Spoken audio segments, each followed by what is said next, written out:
Hello and welcome to a video that I promised would come out a day before it actually came out. Or did I promise it? I actually don't remember. So... Well, I definitely promised it at some point. I promised it at some point. I don't remember if I promised it would come out on a certain day or whatever. I don't fucking know. Anyway, so this is the spoiler review of Sonic Movie 2. So if I get one fucking person in the comments saying, you spoiled the movie, it's in the title, and I'm saying it right now. So if you leave that comment, you can go fuck yourself. I'm sorry.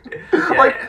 You have a lot of unbridled rage. Oh my god, have you seen the fucking, have you watched any other reviews of this movie? No, I think I saw, it was another YouTuber, you know, the dude who talked about the FNAF movie a while back? He also does, Blumhouse stuff or whatever. I think he had, Free in his name or something like that, but no, I did watch it. Oh, 3C. Yeah, 3C. 3C Films, yeah. I saw his spoiler-free review. He just put up a spoiler review today. Yeah, so I saw the spoiler-free one also. Yeah, so I've watched a bunch of reviews on it, and there's going to be multiple different things. Actually, no, I saw Ellis and Mark's one also. Oh, okay. Did you see his follow-up one where he responded to, Oh, no, I haven't seen the follow-up. Right, yeah, I have seen the follow-up, because I've watched a bunch of reviews on this, and we're going to address other people's opinions at some point. We're going to split this into 3 different parts. We didn't discuss this beforehand. Oh, wait, 3 parts? What's this about? Well, not 3 separate videos. No, I know, 3 sections. 3 sections of the video. There might not be time codes because I'm a lazy piece of shit, but we'll see. Okay. I'm one of these sections. Basically, the first part is our thoughts on the movie. This will probably be one of the longer parts of the movie of the video where we just sort of talk back and forth about what we thought about it, what we thought about certain scenes, things that we thought could have been improved comparing to the first one. Then we're going to talk about the controversy surrounding it and how people are reacting to it, which... If I get a bit aggressive during that part, I apologize. Sure. I'm a lifelong Sonic fan. Yeah, and I'm a new Sonic fan. Yeah, you've only played what games? Generations, Adventure, and Sonic 2, Sonic 1, and a bit of Free. And Knuckles. And Knuckles. Yeah. Oh my god, the and Knuckles seems like one of my favorite things. Do you regret getting me into Generations as my first Sonic game? Yes. And why is that? Because Generations is how do I explain this? Generations is part of what I hate this term. Generations is part of what... Metaverse. The metaverse! The metaverse! So you know that way out there! I just realized... You never see it come back! What have I done? I'm sorry! When you said metaverse, the first thing I thought it was fucking Persona 5!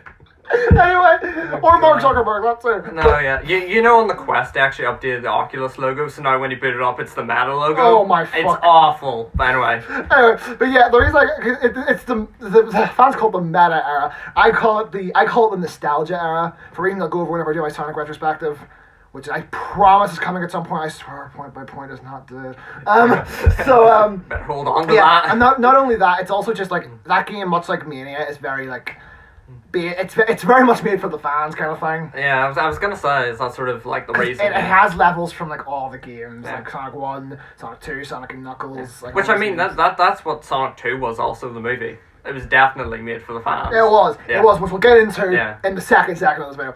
But no, and then the third part of the video is going to be us talking about what we think could happen with Sonic Movie 3, and going forward. And stuff with that. There's obviously a lot to talk about there, especially with all the shit going on with Jim Carrey. So, right. So let's just not waste any time. Let's get right into the review part, and hopefully not get sidetracked again.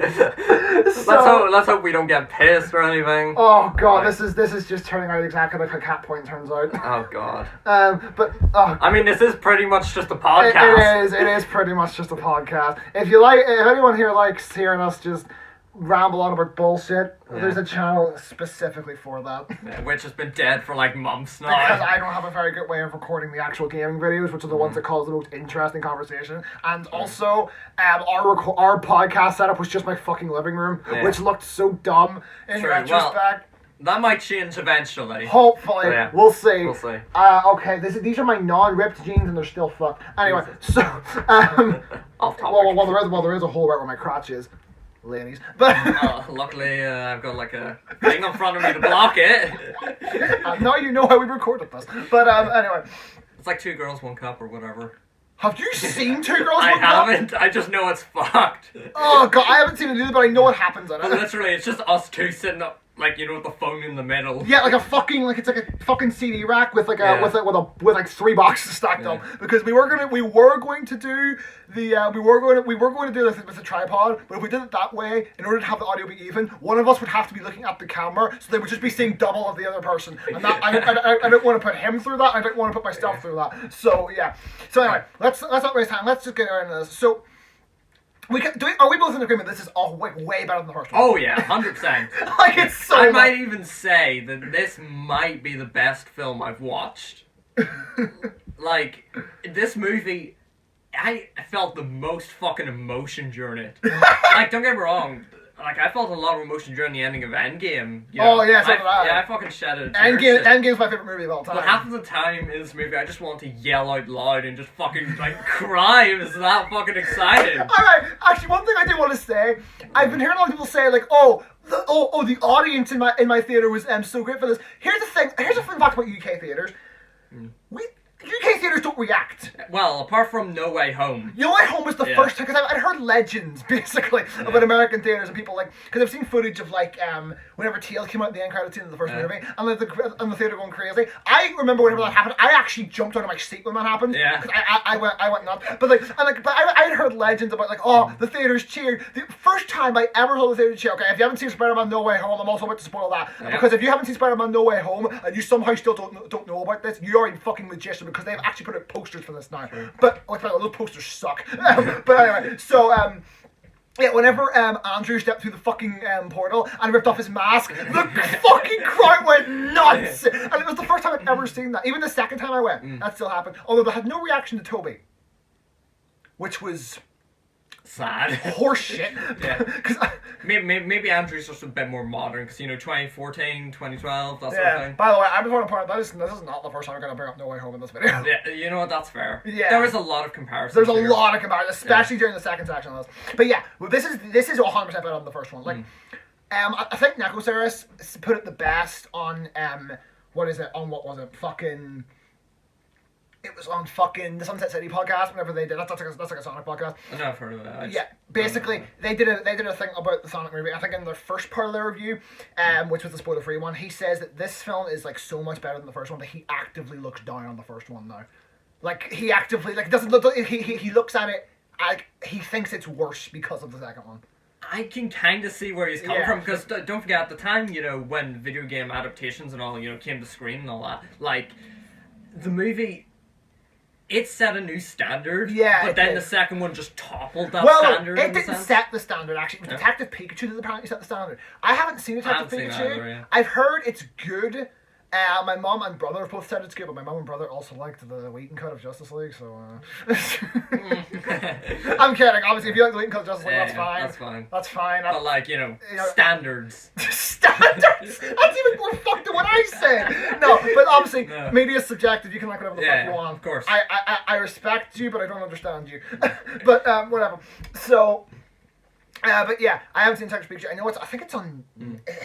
It's either on Netflix or it's on fucking Amazon. So I do need to get that, because I love Pokemon. Well, then I guess what I'm saying is, for the first movie, that sort of set my standard for it, because I thought it wasn't going to be the best. Because have you seen any other video game movies? I don't think I have. No, I've seen clips and stuff from Detective Pikachu, and I even think I watched like a video essay on like the whole plot of like Mewtwo and stuff. Yeah. When I saw the trailer for that, I was like, oh my god, it looks so good. I just never saw it. But no, I've never even played the Detective Pikachu game. I've never even played that. All I know is that it's weird. But, yeah, but I don't know. Because video game movies do not have the best track record. That's no secret. Like, because you have, the only other video game movie I've ever seen before I watched Sonic, live action one, and it was the Super Mario Brothers movie, which is, I think it might actually be the worst movie ever made. Yeah. Like, it is so bad. Is it one of those movies where, like, it's so bad that it's actually enjoyable? Yes. Yeah. Like, it's like, okay, look, the Angry Video Game Nerd once used this term to describe Sonic 06, and I don't think it applies to that game. I think it applies to the Mario Brothers movie. It is a finely crafted sculpture of shit. It is a piece of art that is made of shit. I think I've heard someone use that before. Yeah, it's so weird, and like the fact that the Sonic movie was actually, because people are saying that the video game movie curse has been broken. And I don't think it has, because I heard that the new Mortal Kombat was kind of alright. Also, I just want to point out, There's a term people have been using to describe quality recently, which I hate. See the term mid? Can we just kill that? Mid. When people say, "Oh, this is mid," I actively want to curb stomp them. I mean, that's just the same as like average. Yeah, but like I think the reason I hate the word mid is because Premi de Remy always used it. I'm like, if you guys like Premi de Remy, that's fine. I just don't like his content all that much. Don't know a thing about Here's the thing about the Sonic community. You cannot say Premi de Remy's YouTuber gets a lot of shit. So if you don't like him, you are immediately grouped in with his haters. I'm fine with him. I regret making that video that I made a couple months ago. For anyone who doesn't know, I completely regret making that video. But if you like Premi de Remy, that's fine. I just don't really like his content. I think he is part of the reason why I hate the word mid so much. But anyway, yeah, and I also heard that the new Resident Evil movie sucked. I'm not entirely sure about that. I haven't been keeping up with that. It looked good from what I saw. Was it called like Resident Evil Zero or something like that? That's a game. There's a game called Resident Evil Zero. I think there was a TV show also called. It was called like Resident Evil something of Raccoon City. Yeah. I don't know. All I know is that people got really mad because Leon wasn't white or something like that. Oh, that's kind of dumb. Yeah. I mean, I don't know. I only think you should get mad if a character's race does change if it is core to like their sort of culture or values. Well, yeah. So basically, if they made Black Panther white, I'd kill them. Yeah, pretty much. Unless they added White Panther, which is a character in the comics. It is. Yeah. Or if they made here's another one. If they made Bruce Wayne black, I don't think it would work. Actually, no. I think White Panther was what Bucky was referenced to as the White Lion. Oh, okay. But yeah, as I said, this topic, I do not think Bruce Wayne would work if he was black. But no. He's like, he has the whole rich history, and black exceptions has only really become a thing in recent history. True, and also his family did sort of, start up Gotham City in a sense. Yeah. So yeah, that's important. No, on the Sonic movie, I will say, while I don't think the curse of bad video game movies has been broken, yeah, I definitely don't. I mentioned to you before that I think it has something to do with the fact that Sonic has already had a history of like TV shows and all that. Yeah, because Sonic, like, people in the Sonic fan base have been saying Sonic is now a multimedia franchise. Motherfucker, it's always been. Sonic has always been a multimedia franchise. Because whenever the Sonic games came out in the early 90s, like there were several things. You had the Archie comics, the Fleetway comics, the TV shows like fucking Sonic Sat AM Adventures, fucking Underground. Then you had the anime movie in the 90s, which I have not seen. Need to see that. Oh, all I know is there's like this really cheesy scene with Metal Sonic in it. Where he's like, I know what you know what I'm going to do, but that's not going to help you because I know everything you're going to do. Strange, isn't it?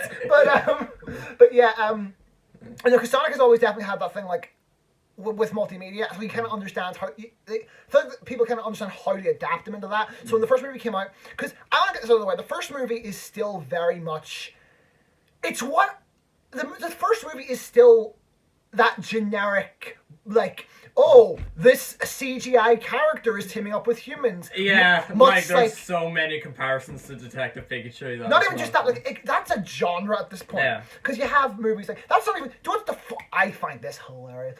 Do you know, that is not the first time that James Marsden has done a road trip movie where he's with an animal character. I think when somebody, talked about the trailer, they did bring that up. Yeah, because I think it was Hop.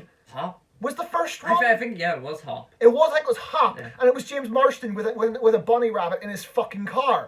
And whenever they put it side by side with Sonic, it's like fucking the same shit. And then you also have Space Jam and stuff like that. Not even Space Jam. I think Space Jam's an exception. Yeah. Because Space Jam's done it a little differently. But what the ones I hear compared to the most are Alvin and the Chipmunks. Oh, yeah. And the Garfield movies. The Garfield movies, yeah. Oh, God, which all suck, by the way. I mean, in all fairness, as much as the Garfield movies may suck, they still have a fucking special place in my heart. Yeah, I'll say the first one kind of does. Yeah, I mean, the second one I still liked because it was more grand than the first one, you know what I mean? The second one, okay, here's a hot take. I think Garfield 2, Tale of Two Kitties, actually had some funny jokes in it. Yeah.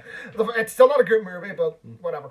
But also, here's another hot take. I actually don't think the first Alvin and the Chipmunks is as bad as people say it is. Honestly, I think the first one's alright. Well, not alright. It's still a bad movie, but it's not as bad as people say it is. And then from Squeakquel onwards, it's just total wank. I mean, legit. I saw all the Alvin and Chipmunks in the movies ages ago to the point where I don't know a thing about them anymore. Yeah, I thought the first one was it's about as good as they could have made it. Weren't they remaking Alvin and the Chipmunks? Oh God, don't.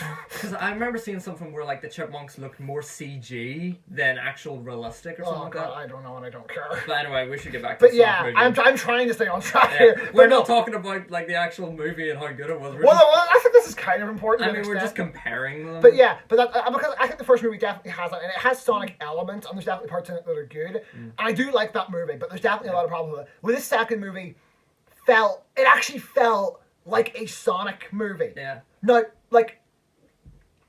I don't know, because going into it, I mean, you obviously knew Tails is in this, Knuckles is in this, Jim Carrey actually looks like Eggman, we have the Master Emerald, we knew all that stuff. It's everything Sonic. And it's pretty, we all knew, like, if the Master Emerald's in it, the Chaos Emeralds were also probably going to be in it, which they were. Also, I think when we found it weird how small the Chaos Emeralds were.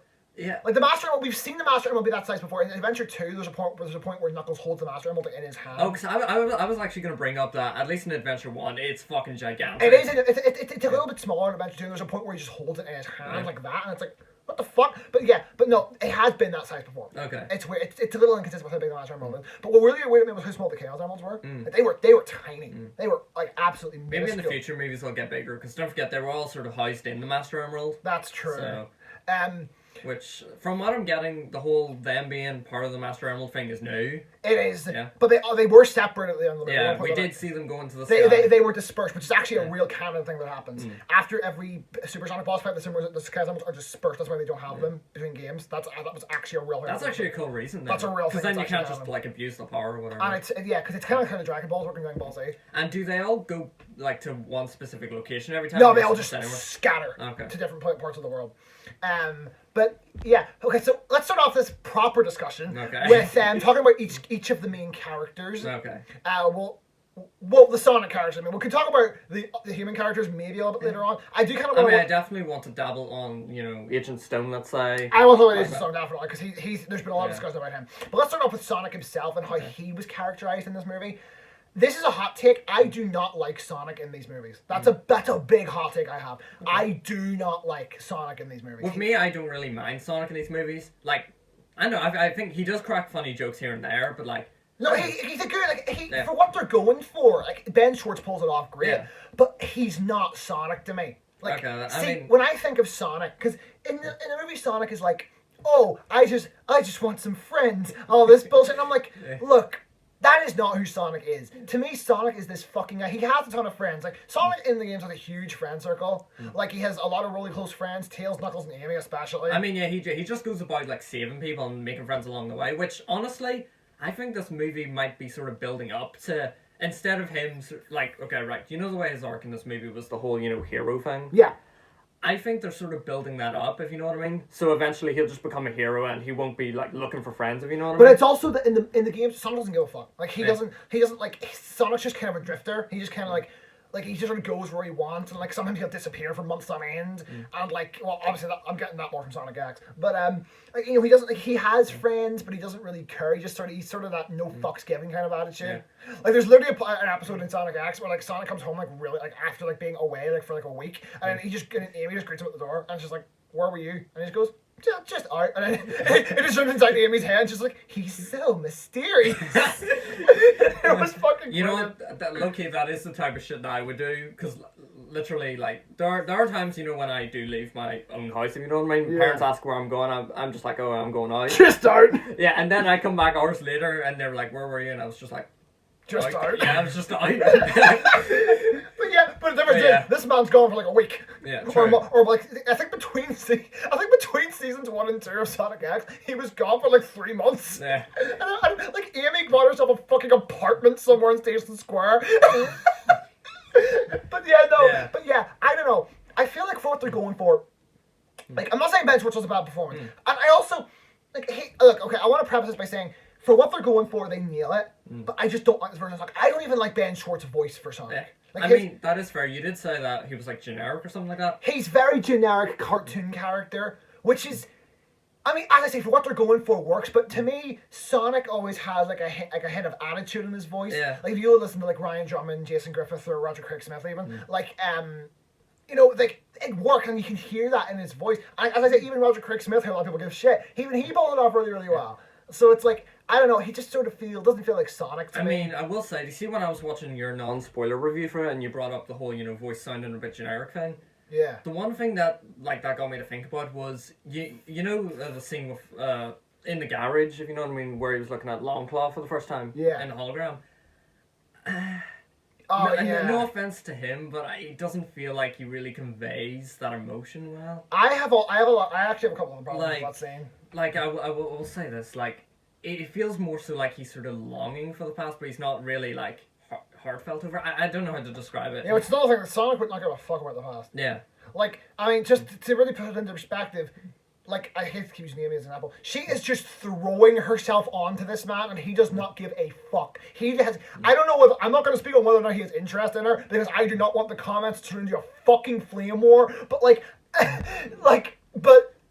Come on, that's fucking crazy. It's like this girl has been throwing herself on him for like 30 years now, and like he does not give a fuck, and I love it. Yeah. But I mean, as I said, maybe his attitude will sort of grow into that. We'll see, but I think that would be a very jarring change, which is something else that you want to talk about. I mean, yeah, we'll say that because I mean, like, if he does sort of do that, they would probably have to build up his ego a bit, which means they would probably have to give him like a lot of wins up. Because Sonic does have an ego. Yeah, like they would have to. And he has an ego in this movie. I will say that, but which it's I not like. It's not as strong as like his game ego. You know. Yeah, because in the games he's an egotistic prick. And like he just doesn't give a shit. He doesn't give a shit about anyone. Well, in this film, he actually does sort of care about people and like having friends and all that sort of thing. Yeah, which is I don't know. Okay, I should probably explain why I'm okay with this, considering he's supposed to be the main character, and the reason is because even in the games, Sonic is the least interesting character. Like I mean, yeah. Like he's a static character. He doesn't have any character. Sonic has never had any character growth in any of the games. Like if you go through Adventure 2, Heroes, Shadow, 06 is a little different. In 06, I actually think he has less personality than he does in the movies. Like he has no personality in 06. Like he doesn't really go through an arc at any point. Just an exposition. In any of the games where you got characters like Tails who go through who like actually have character arcs and like changing characters. Like Tails goes through a character arc in Sonic Adventure 1 that actually continues into Adventure 2, and which is kind of something they did in this movie. But I know the reason I'm fine with Sonic kind of not being the greatest is because he is typically the most generic character. Yeah, and he is. So them trying to give Sonic a character arc, like if it gets him to the way I think he should be, I feel like sure. And I feel like they should, if they are going to go that direction, they should kind of build it up more gradually, but it's just sort of something that I'm not a huge fan of. And when he is talking shit, it is funny. Like whenever they're snowboarding down, he goes, "Oh, great, the Winter Soldier." It's like that was a good. That was the funniest line in the whole film. I don't care. That made me laugh so hard. But no, I will say this. After we saw the movie, I did say that he doesn't have character development, so other characters can develop. Yeah, that's essentially Sonic, right there. That is Sonic right there. But the thing is, they are giving him character development, at least in this movie. It is a very small amount of character development, I would say. A little bit. And I will talk about that a little bit later once we get into the more plot details. But yeah, that's basically my thoughts on Sonic. So I think, have we both sort of gotten our thoughts out, or do you have more do you want to say? No, actually, I will add one more thing. I mean, if they are transitioning sort of over to the video game Sonic, with, giving him more ego and stuff, he would have to have character development for that. Well, yeah, and that's kind of what I'm saying. Which Sonic is a static character, so how is that going to sort of work? Well, funny they call him static character. He has all the electricity coming out of him. Sure, but static electricity. Exactly. But yeah, so that's kind of our thoughts on Sonic. I'm trying to bridge this as because Ben Schwartz as Sonic is obviously very like and his version of Sonic and the movie version of Sonic. Like, some people love it, some people aren't a huge fan of it. Like I don't mind it. Yeah, it's just not my favorite. I mean that's fair. I mean as I said, he does a really like good job with like the delivery and all that. He's not my least favorite Sonic voice. My least favorite Sonic voice is like probably the one from the OVA. I know I said I haven't seen that, but I have seen like enough clips of it to where I have heard the voice and don't really like it. But also his singing voice from Underground, just no. Get that shit out of here. No. You'll need to show me that after this. Oh. Oh my god. I'm looking for someone. Do you have the 411? I'm searching everywhere to find my special lady. That has been stuck in my head ever since I made the Sonic Underground video. Is Sonic Underground just a musical? Yes. There's a song in every single... I don't like the music in that show, but holy shit, that intro theme. Triplets born, the throne awaits, and still warns of a deadly fate. Yeah. But yeah, let's move on to Tails, who... My favorite character there. Yeah, Tails' favorite Sonic character. Yeah. But like, my big hot take about this movie is that Tails is my favorite part of it. That's my big hot take. Because everyone else say, "Oh, Knuckles is the best part of it." And don't get me wrong, Knuckles is great in this, and we'll talk about that in a minute. But in my opinion, I think the reason I love Tails so much in this is because it reminds me so much of Adventure 1 Tails. And like the Adventure Games version of Tails, because the Adventure Games version of Tails, like, he wasn't just fucking, like, he wasn't just pathetic and being like, Sonic, help me! He wasn't just that all the time. Sounds like Amy. Here's a fact, I think I can actually do a decent impression of, like, the Sonic X version of Amy. Oh, God. Go for it. Like, I can't think of any lines. No. I can't think of, like what's something just like... say Sonic. Sonic! That's not great. That's not really a great version. I'll make a video doing like impressions of Sonic Arts. Yeah, do like a voice impressions video. What like Black Griffin does. Yeah. But I'll be fun as fuck. But yeah, that's kind of what Tales has become. Like, and, oh my god, like you haven't played Lost World or Forces. No. So like Forces especially. Oh god. I have seen some video essays on how Tales has become pathetic. Yeah. And yeah, it's rough.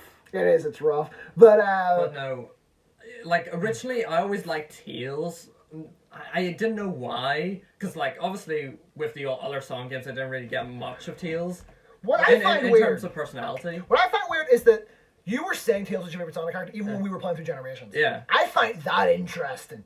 He doesn't really do much in Generations. No, I think honestly it might just be the voice and the design that made it my favorite then. But this movie did. That's why I love. That's why I started loving Shadow. Yeah. This movie did sort of give me a reason to actually like Tails more. Yeah, you haven't played Historian Adventure yet. No, and it is his origin in a sense. Yeah. I can kind of relate to it in a sense, if you know what I mean. Yeah. Oh my god, I can totally see that. But like, and because of that, I do feel sympathetic for him. That and also the whole overcoming the sort of your fears type thing. Yeah. Actually, have you heard Tails' theme song from Sonic Adventure? Believe in Myself. It is literally all about overcoming your fears and becoming a better person. It's like I will believe in myself. Like it's all about that kind of shit. But the one thing I do want to talk about Tails is the origins. A lot of people have a problem with the whole he was watching Sonic. I mean, I can see it, but I don't mind. I don't mind it either. Because, yeah. Look, because Tails' origin, that is Tails' actual origin from the games. Is that he was like a fan of Sonic who like sort of met his idol. And I feel like if you're going to try and do that in this story, that was the best way they could have done it. Another way they could have done it was had it maybe so that Sonic became a bit of a legend in that world because of everything that happened with the Echidna tribe. That's another way they could have done it. But I was going to say, wasn't he still sort of a legend regardless? Well, yeah, because Knuckles knew about him. And Tails also found out about him. Yeah, but Tails found out about him, I think, through the Sonic Boom that he created. That was the Sonic Boom, yeah. Yeah, it was Sonic Boom that made him find out about him. But I feel like that would have been another way to handle it. But I'm also pretty much fine with it, because it shows Tails' like, intelligence, and that he was able to build all those machines in order to do something like that. Yeah, and he was actually able to watch Sonic without anyone knowing about it. Yeah, and I like that. People say, oh, Tails is a stalker. Look, if you think, like, I don't think so. I mean, like, with Tails, you gotta understand, his whole character arc, from what it seems, is he is sort of self-conscious in that sense. Yeah. So, it always was like that. Don't you think he would be a bit sort of afraid to like meet his idol, if you know what I mean? Yeah, the only reason he even went after Sonic was because of Knuckles. Was because of Knuckles, and he wanted to let him know. Which, by the way, a lot of people who were wondering like why he knows about Knuckles, that's actually explained in the prequel comic, which, by the way, is called the Prequel comic. Prequel. Whoever came up with that, just going to hell. Yeah. But yeah. And how do you find out about Knuckles? Basically, he was dimension hopping to try and find his way to Sonic, and he bumped into Knuckles along the way. Oh. So apparently he was going to Sonic for some other reason. I haven't read the comic, but I know it's something to do with that. And he actually goes to several different zones from the game. Yeah. Like he goes to Marble Zone, to Spring Yard Zone. He goes to like all these different zones from the games, and it's so cool. But if there's ever like a movie that has to be about Tails' backstory that needs fan service, it should just have that. Yeah, 100%. Yeah, but no, I was gonna ask a question. At the start of the movie when Robotnik's on the Mushroom Planet and he lures Knuckles to his planet and stuff. Yeah. What were those like human-like characters? He meets those in the prequel comic, but I don't know exactly what they are. Like, were they Echidna? No. No? They were some other fucking tribe that he bumped into. I don't know, I haven't read the prequel comic, I just saw Game Apologist video on it. Which, by the way, if anyone here is a Sonic fan, not subscribed to Game Apologist, the fuck are you doing? That dude's awesome. Shit, I need to subscribe then. Oh, dude's awesome. Yeah. He's the best. But, dude is, like, the one person who can get out, like, the dude is like the best person getting his opinion across and making you actually feel like, yeah, that's fair, kind of thing. He's the best. He's the best. He can make a good argument. Yeah, even if you don't agree with him, you're still like, yeah. Well, you know, like some people they put their opinion out there, and it's like they feel like they feel like they're kind of. I don't know. Some people aren't great at putting their opinions out there. Yeah. We'll talk about this later because this is something I want to talk about later. Okay. But yeah. But anyway. So yeah, I thought Tails' backstory was handled perfectly, and a lot of people say he doesn't really have much to do in this, or like he doesn't really have an arc. But I mean that, like, isn't his whole thing? Like he helps out Sonic when Sonic needs him, sort of thing. That is kind of what Tails' role is. Yeah. Like I understand that, like, because people also like bring up like, oh, his story and adventure was so about him learning to be himself. But in order for him to have that arc, he has to be Sonic's sidekick at one point. But not only that, even in Tails' story and adventure, 90% of it is with Sonic. I think every single Tails level in that game, except for the final one, is him racing Sonic to the finish. Because he has to feel like he's better than Sonic kind of thing. And it's like, I think that makes sense. But not only that, people say, oh, their friendship isn't earned. But here's my problem with that. I get where people were coming from with that, because I believe there was a line in the movie where Sonic was like, I just met you, how can I trust you, sort of thing. But I don't know, I feel like that was more so for the comedic thing. Here's why I'm fine with it. Because, and this, I know I'm going to like a total hypocrite considering what I just said about Sonic in the last part. I think for this version of Sonic, that makes sense. Actually, you know what? No, not even just this version of Sonic. Sonic is very trusting of people. To give you an idea, in Sonic 3 and Knuckles, even in this movie, he later does it, in Sonic Adventure 2 and Sonic 06, he has a rival character in each one of those. In S3K, it's Knuckles. In SA2, it's Shadow. And in 06, it's Silver. But the minute that character switches over to their side, it doesn't take him a second to start trusting them. He trusts them right away and considers them an ally right off the bat, which is something that fits with Sonic's character. And I even praised 06 for that. In my 06 video, I actually say, whenever Silver shows up, I'm like, so Silver's just on our side now, but there's no real explanation for this. But to be honest, I'm fine with that because that makes sense for Sonic's character. And that's why I'm fine with him being just saying, oh, we're friends right after the dance-off scene, because it makes sense. And also, when it comes to this version of Sonic, who values friendship over anything else, of course he's going to trust him right away. You know what I mean? That also fit even more for this version of Sonic. So I thought it worked. That makes sense, but when we get onto Knuckles, I actually want to talk about the whole trusting thing. Oh, okay. Because I do have a slight issue with that. Oh, okay. But anyway, But yeah, that's the thing. Sonic is just a trusting character. Yeah. I mean, that makes sense, yeah. And it fits, especially with this version of Sonic, like I said, because this is a Sonic who wants friends. And it's like... I mean, he even tries to get through to Knuckles, if you know what I mean. Yeah, and that's another thing, which I just love. And despite, losing to Knuckles the first time he tried to do it, he still tried. He still tried again. And he saved Knuckles, That's why, that's why Sonic managed to actually be an interesting character. Because, as I say, there is parts of real Sonic in here. It's just not fully there, if that makes sense. I mean, yeah, I get you. Yeah. But what I think I love about Tails the most is that he feels just like his game counterpart. Like, this feels like Tails, which is probably helped by the fact that Colin O'Shaughnessy voices him. Yeah, which, what's weird, right? Correct me if I'm wrong, they did not voice Tails in the adventure games, right? No. So what's weird is I knew when I heard the voice, I just thought Tails. Yeah. And yet I don't think I've ever played a Sonic game where they were the voice actor. Well, you've played Generations, where she wasn't the voice actor in Generations. Kate Higgins was the voice actor in Generations, but they do pretty much the same voice. Right, okay. It's pretty much the same voice. Like there's some people who legitimately don't know that the voice actor's changed. Oh. There's some people who like I've heard some people say Colleen O'Shaughnessy has been voicing Tails since 2010, but no, she's been voicing Tails since 2014. Yeah. There's a lot of people who don't know that Kate Higgins ever actually voiced Tails because of how similar the voice are. Even I can't tell the difference. Like that's how similar it is. Apparently Colleen was in one of the Persona games, from what I remember. She was in Persona 5. Persona 5 Strikers. Yeah. She was in Persona 5 Strikers. She played Akane, Zenkichi's daughter. Yeah. Which, when I found that out, I was like, what? Wait a minute, holy fuck! And I freaked out. I was like, oh my god, it's fucking Tails! But maybe that's how I knew it. My review, I thought, it was just a bit odd that I sort of, knew that there was a voice. Actually, speaking of characters, there's also voiced characters in Persona games. See, there's a character in Persona 5 Strikers called Zenkichi. Yeah. Do you know who he's voiced by? Who? The guy who voiced Octodad. Octodad! And the chef in Octodad as well. Oh my god. Octodad. Octodad. Yeah. I can't fucking great. Yeah. But, no. But, yeah. But yeah, I just thought Tails was handled perfectly in this. Like, I wouldn't change a single thing. I honestly wouldn't. I mean, I love Tails, and plus, if you want to argue that maybe he didn't get enough screen time, I think that actually does sort of add something. Because, there is more appreciation when he's on screen. Well, he was on screen a lot. Oh, yeah, he was. Like, he was on screen. I think he was on screen more than Knuckles. Yeah?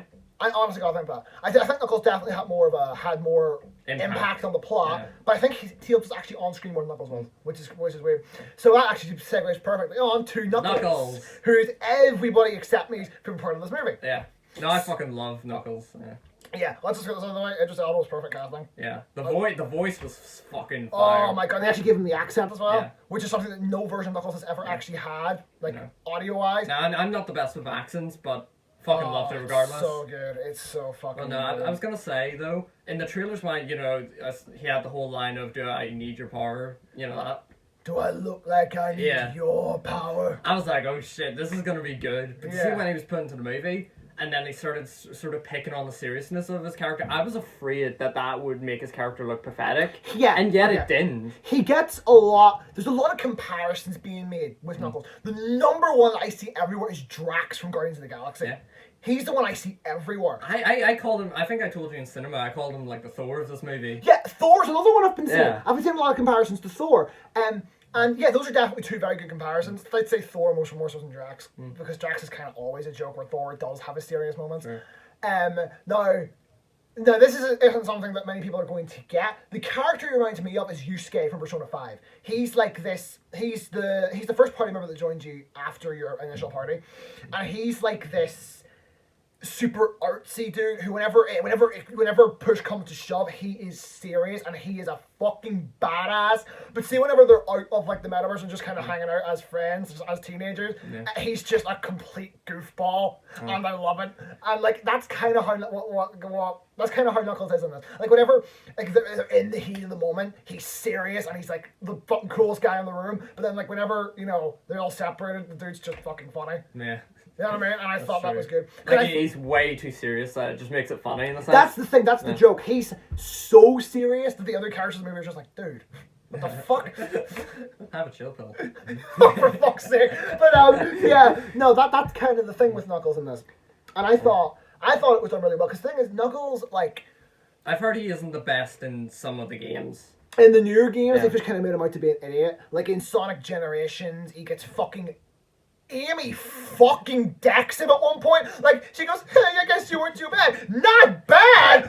Boom! And this dude gets knocked into a tree. Wait. Fucking nuts. So you're telling me the dude who could literally stop Supersonic got decked by just a random person? Just by some girl. This dude got decked by a 12-year-old girl. Girl power. Girl power is fucking right. Then again, she is that Harley Quinn type.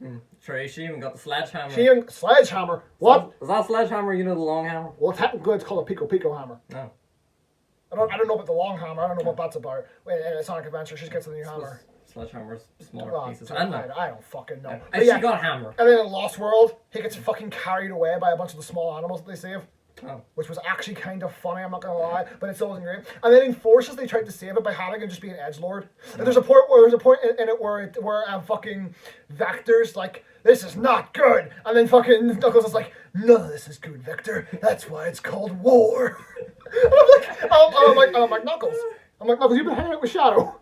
I was gonna say Shadow, even though I don't know much about Shadow himself. Yeah, we'll get to him later. You haven't played that too, yeah. Or any of the games, Shadows, for that matter. But I've heard he becomes an edgelord. Yeah, in the later games he definitely does. But we'll definitely talk about that later. But no, what happens the one thing I will bring up, and maybe you can dispute this point, is the way Knuckles is so quickly to like trust Robotnik, if you know what I mean? Yeah. When Robotnik, betrays him, he's so quick to like trust Sonic. If you know what I mean? Well, no. I will say that a way you could rebuttal this is the fact that he saw Sonic, save Tails after he, decked Tails. Yeah, that's literally the reason why he does it. Yeah. That's literally the reason why he does it. That's actually set up, and I thought it was brilliant. That's the thing. Another reason I think Knuckles trusts Sonic so quickly is because he knows they have similar backstories. True. You know what I mean? And he knows all that. And he knows that Sonic wasn't lying, after. And he knows, like, if Sonic's opposing Eggman and Eggman's a piece of shit, like, we may as well. I may as well give this a shot. It's like a common enemy. It's like the enemy. The enemy of my enemy. Yeah, the enemy of my enemy is my friend. Yeah. It's basically that kind of thing. So, and I think that's kind of what it was. Yeah, true. And can I just? Because that happens in the game too. In Sonic 3 and Knuckles, right after you fight Knuckles, which is one of the coolest fights in the fucking game, he runs into the Master Emerald trying, and Eggman is picking it up. And Eggman zaps Knuckles off the side of the egg car, and he just immediately teams up with Sonic, like just instantly. Yeah. Like there's not even a second where it's like survival, Yeah, it's just like well, I'll do like gonna do to survive, kind of thing. And it was so that's actually consistent with what happened in the game. I will say, what the one thing I did like about Sonic's arc? What? I liked how that sort of tied in, with like Knuckles and Tails in a sense, where like it, at the start of the movie he was waiting for his moment, but then it became their moment. Yeah. So in a sense, it does sort of undo the ego a bit, because instead of it being about him, it's about everyone in a sense. Yeah, sort of. Like, There definitely was, like, at that final scene, like, where they're running down the street towards the fucking... The Death Egg towards the Death Egg robot. Like, that was so Sonic Heroes. That was so Sonic Heroes. Like, in my head, all I was hearing was Sonic Heroes! And I did love how the movie used all of their strengths, if you know what I mean. Like, it explicitly, Sonic, talked about Knuckles' sort of, strength, Tails' smarts, and his speed. Yeah, that's kind of, like, that's actually kind of the whole point of Sonic Heroes. Like, you switch between the three characters, so Sonic's the fast one, Tails is the one that can fly, and Knuckles is the strong one. Yeah. And, like, you have to switch between them on the fly to sort of, like, I just love the dynamic between those three characters. I love that dynamic, too. I think that's literally, like, the best thing out of the movie, honestly. Yeah, honestly, like, it is. But yeah, Knuckles was horrible. Even if the plot, I mean, some people would say the plot is sort of a bit generic because it's sort of Raiders of the Lost Ark, race to an ancient artifact before the enemy gets it, sort of thing. Yeah, like, that's the thing, though. That's what every Sonic game is. I mean, true.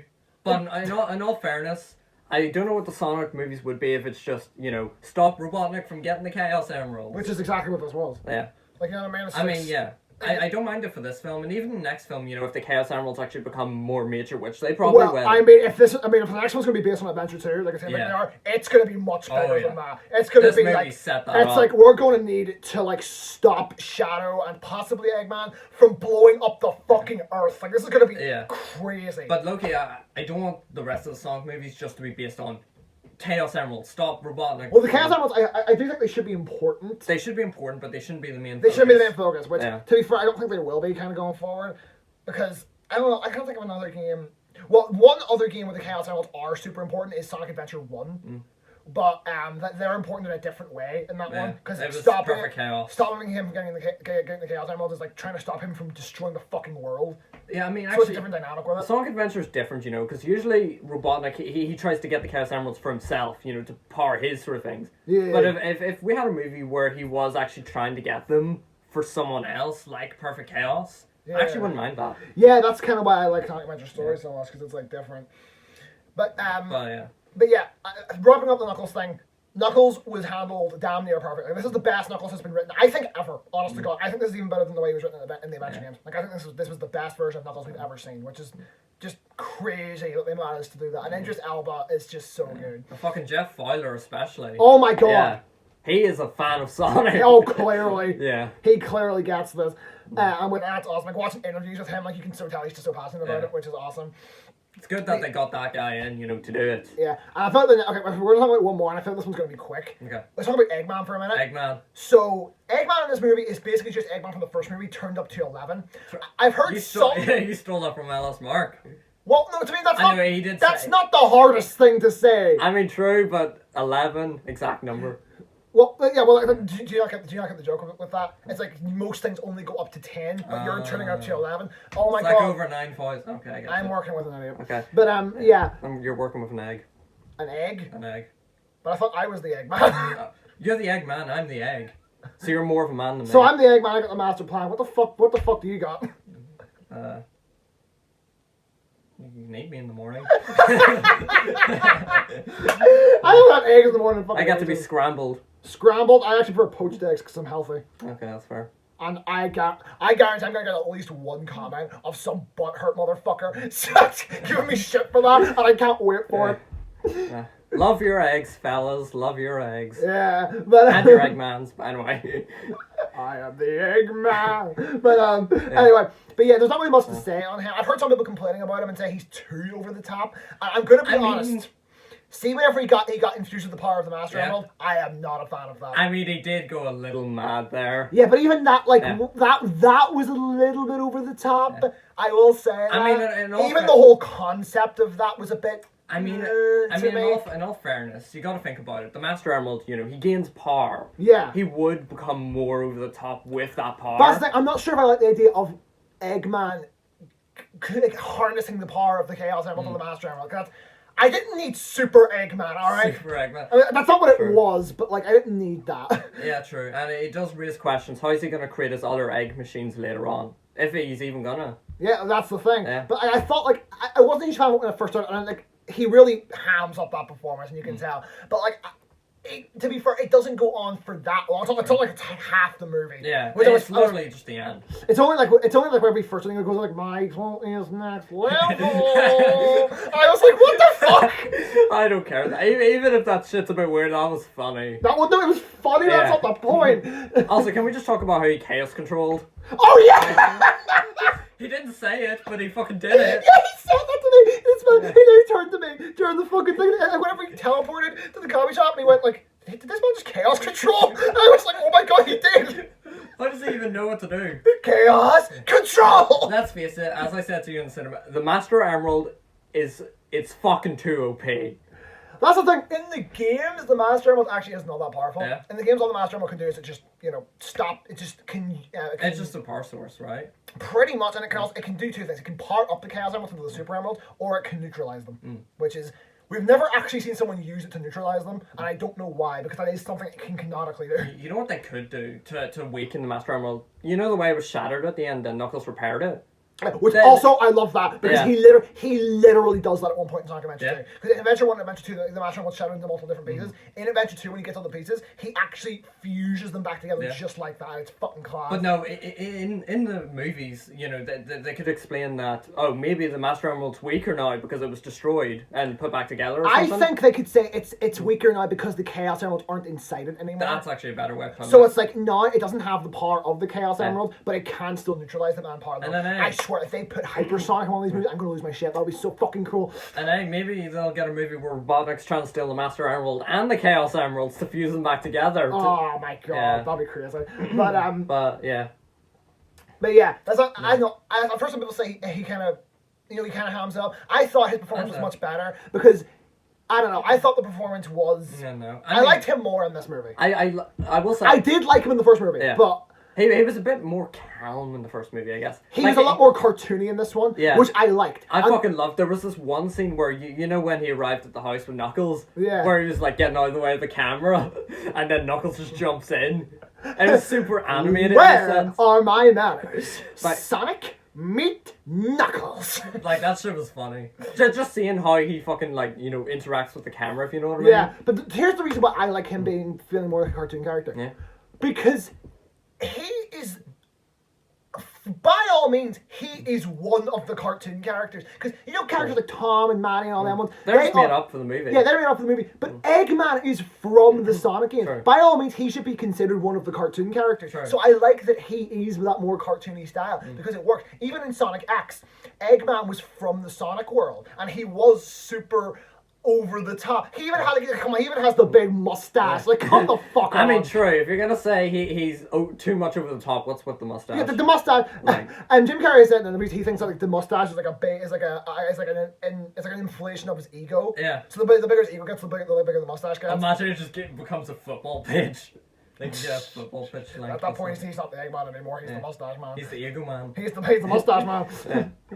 He's the Pringles man. Oh Jesus, no! But I imagine they had a crossover. Oh, don't. They'll do that. No, I mean like Pringles, collabs with them. I just updates the Pringles logo to be Eggman.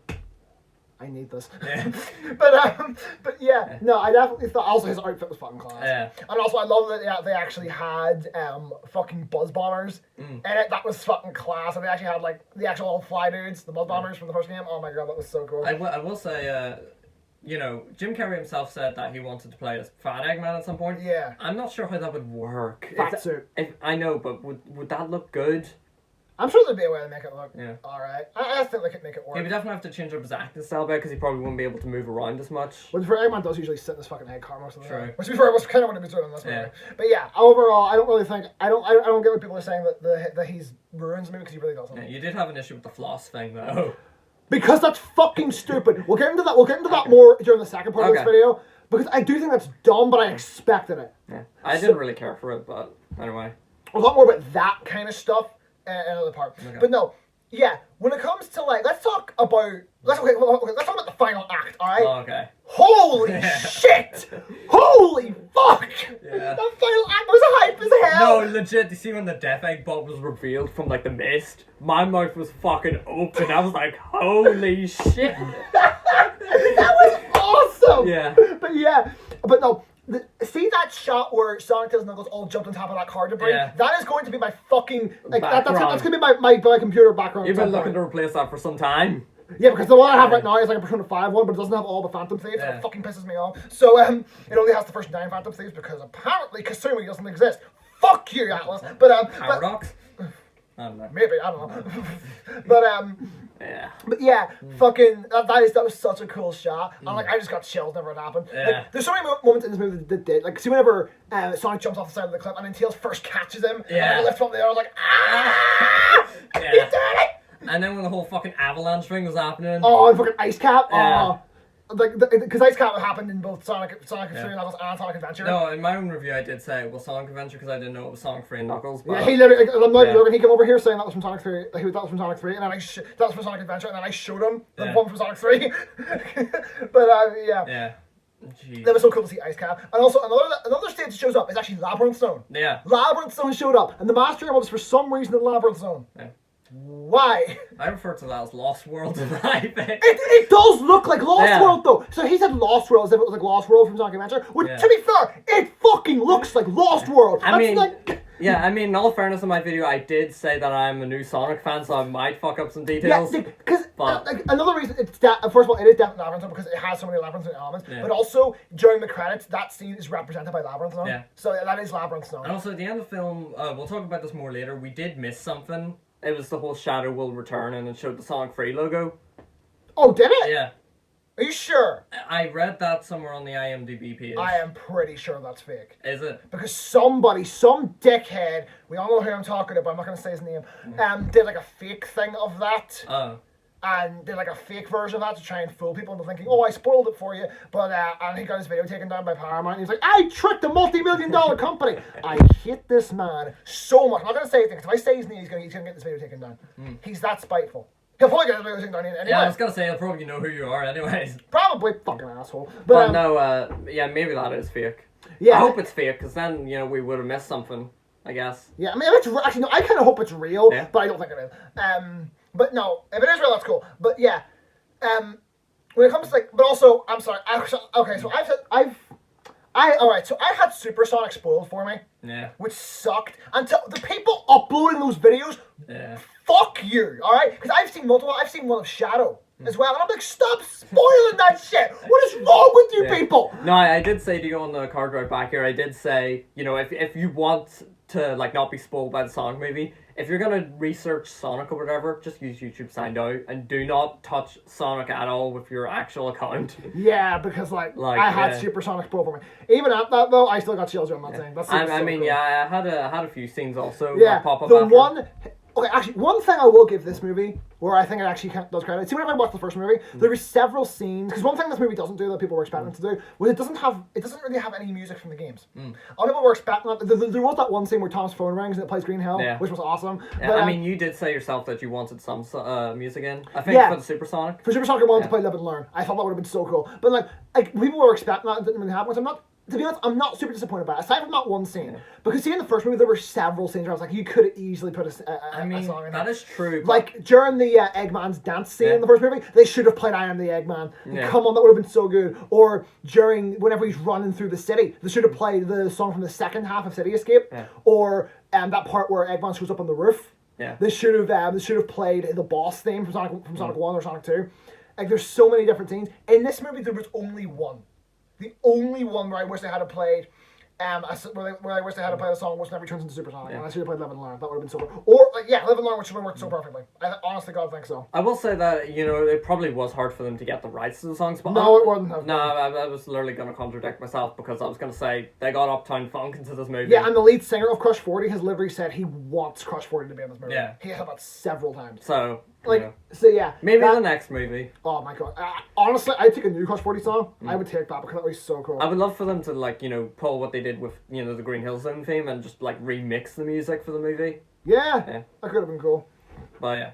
But that was such a good fucking scene. Fucking the CG in this movie. Oh my god. We'll talk about that a bit more in the whole controversial thing because that is also a bit of controversy. Oh my god, yes. Yeah. But Also, one thing, see, whenever he was trying to save Knuckles from underwater, I think we actually ate the bubble. Yeah. Oh my fucking god, I lost it. No, the funny thing is, when I saw Knuckles underwater, I was like, oh, is he gonna do it? And then fucking Sonic does it, and I'm like, well, shit. Actually, no way, yeah. He ate the bubble. Yeah. That was fucking awesome. Like, so whenever we went underwater, I was like, oh my god, please eat a bubble. Please eat a bubble. That'd be so fucking cool. They did it, and I actually jumped out of my seat. I was like, oh my fucking god.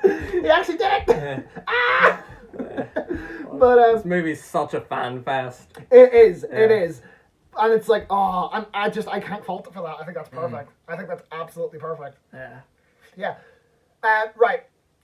Do you think we should move on to the controversial side of things now? I'm trying to. I think we should dabble on some other like side characters like Tom. You know, oh right, yeah. And all that. So I want to talk. Right. I want to talk about some of the human characters. I like the human characters still in the movie. I love people giving it shit. It's like, oh, the human characters shouldn't be in the. No, I think Tom and Maddie and Agent Stone all had to show back up. Sure. If they just cut them out, it would just entirely, be weird. It would be jarring. I know a lot of people are saying, "Oh, this just make it a cartoon movie." But here's the thing: I think the people who are saying that have only played the classic games because Sonic being mixed in with humans has happened in so many games. True. It happened in Sonic Adventure, Adventure 2, Shadow the Hedgehog, Sonic 06, Sonic Unleashed. Yeah. And there's reason to believe that it might happen in Sonic Frontiers too. We haven't seen it in years. I mean, you see that one retweet you did of they better not fuck up this game, whatever, and it had that image. Yeah. That gave me a lot of Breath of the Wild vibes. With it is. It's a very Breath of the Wild game. Like even like what we see in the footage, like it is. But the one thing I want to give this movie credit for is the fact that, right, you know, in Sonic 06, the way I said it looked really jarring that the humans were realistic when Sonic, it was just a blue hedgehog around. This movie manages to blend Sonic really well into the human world. Yes, it does, and I love that. I think it does. The fact that this game does that better than 06 is fucking ridiculous. Like, that's crazy. And to be honest, I think that has something to do with Sonic design. Because Tails and Knuckles look exactly the same in this movie as they do in the games. True. Sonic looks different. He has two separate eyes rather than just one big eye, and he has blue arms, which is different. Yeah, I know some people were annoyed at the fact that it wasn't, Peach or whatever. Christian! Fuck, I knew you'd bring that up. Oh my god. Christian literally fucking pepper sprayed someone. In GameStop. Oh my god. It was awful. We're not talking about Christian. I am not talking about this. My mental health has declined enough. Yeah, fuck me. If you want to hear something about Christian, go watch Gamer from Mars. He's been uploading stuff about Christian. Or that one dude who did like a 60-part documentary series on him. Didn't know about that. I just watched Gamer from Mars stuff. Yeah. But but yeah, fucking. I don't know. I don't mind Sonic's arms. I just want to say that. I legit don't care. It's just arms. Whatever the fuck. If they want to change from the blue, do what the fuck you want. But yeah, I don't know. I feel like the way they did it was really well done. And also, I think this might be a hot take. I like Tom and Maddie a lot. Yeah. I love Tom. Yeah. I love Tom. I think he's great. He's one of the best human characters. You know the way. He's the best human character in Sonic. I don't care. Aside from Eggman. I was gonna say. Aside from Eggman. But no. I think Eggman doesn't count. Yeah. What was I gonna say? No, you know the way. Actually, aside from Eggman and his relatives, so Maria and Gerald. I know they don't really have much character, but they are very important, and I do love them. I mean, Rachel is also really good. Come on, she was funny. I'll talk about that more on the controversial side of things. But we definitely disagree on that. Okay. Well, I'll say this. Right, you know the way you said Ben Schwartz's Sonic voice sounded a bit sort of generic in a sense? Yeah. I would say that Tom's character feels a bit generic. You're definitely right about that. But I still like his character. Because look, I feel like the reason I like him is because I've watched Sonic X, and I had to deal with fucking Chris Thorndike. Anything's better than that, I'm guessing. Oh my god, look, Sonic X is on Netflix, alright? Yeah. Well, the first 2 seasons, the first 3 seasons are on Amazon Prime. Look, stay the fuck away from season 3. I know that's a hot take, and I know somebody is going to go into the comments and say, oh, season 3 of Sonic X is the best part of it. Shut the fuck up. I mean, being part of the Sonic fandom probably means I have to take in the bad shit. Look, I'm going to be real with you. I couldn't even finish season 3 of Sonic X. Yeah. That's how fucking bad it was. I mean, you're talking to someone who watched the entirety of season 5 of The Flash. I watched all of Iron Fist. Fuck. I actually haven't seen that show. Hot 6 season 2 of Iron Fist is actually pretty good. But yeah, whatever. But season 1's terrible. Season 1's actually horrible. But yeah, I know I couldn't finish season 2 of Sonic X. I had cool moments in it. My brother's finished it. He told me like it's not great. I know Emmy Jones really likes it, and that's cool. I know she really likes it. That's probably because how important Tails is, and Emmy Jones fucking loves Tails. I mean, who doesn't? That's true, but she loves Tails more than the average person. Is it controversial to say that Tails is your favorite character? No. No? No, because I just brought up Emmy Jones. She is like one of the most, like, and she's like one of the fucking most respected people in the Sonic community. And yeah, her favorite character is Tails. She loves Tails. Well, that's good because I've heard somewhere that it was like a bad take or some shit. If anyone says it's a bad take, that is a bad take. It's a bad take. Saying that's a bad take is a bad take. A bad take of a or reasonable take. Just be quiet. Okay. But yeah. Yeah, I liked Tom, and Maddie was a lot better in this movie. Yeah. She wasn't really in the first one that much, but I liked her a lot more. She in this definitely one. had a lot more to do in this. A lot more to do, which I'm actually fine with. Yeah. I'm actually fine with. And Agent Stone, I like listening to these playing Agent Stone. I like him. I fucking love him. I like him. Like the whole, you know, when he fucking yells, he's back. He's back! And then, Doctor, take me with you! I love that he's just Mr. Smithers. For Mr. Burns, and I love it. Yeah. I absolutely love it. We'll talk about more about Agent Stone in the third part of this, and the what's to come next part, because I have something really interesting to say about him. Who knows if he died in the egg bot? I doubt it. Yeah. But yeah, but I also just love the dude who plays him. It's just like, oh my god. Yeah.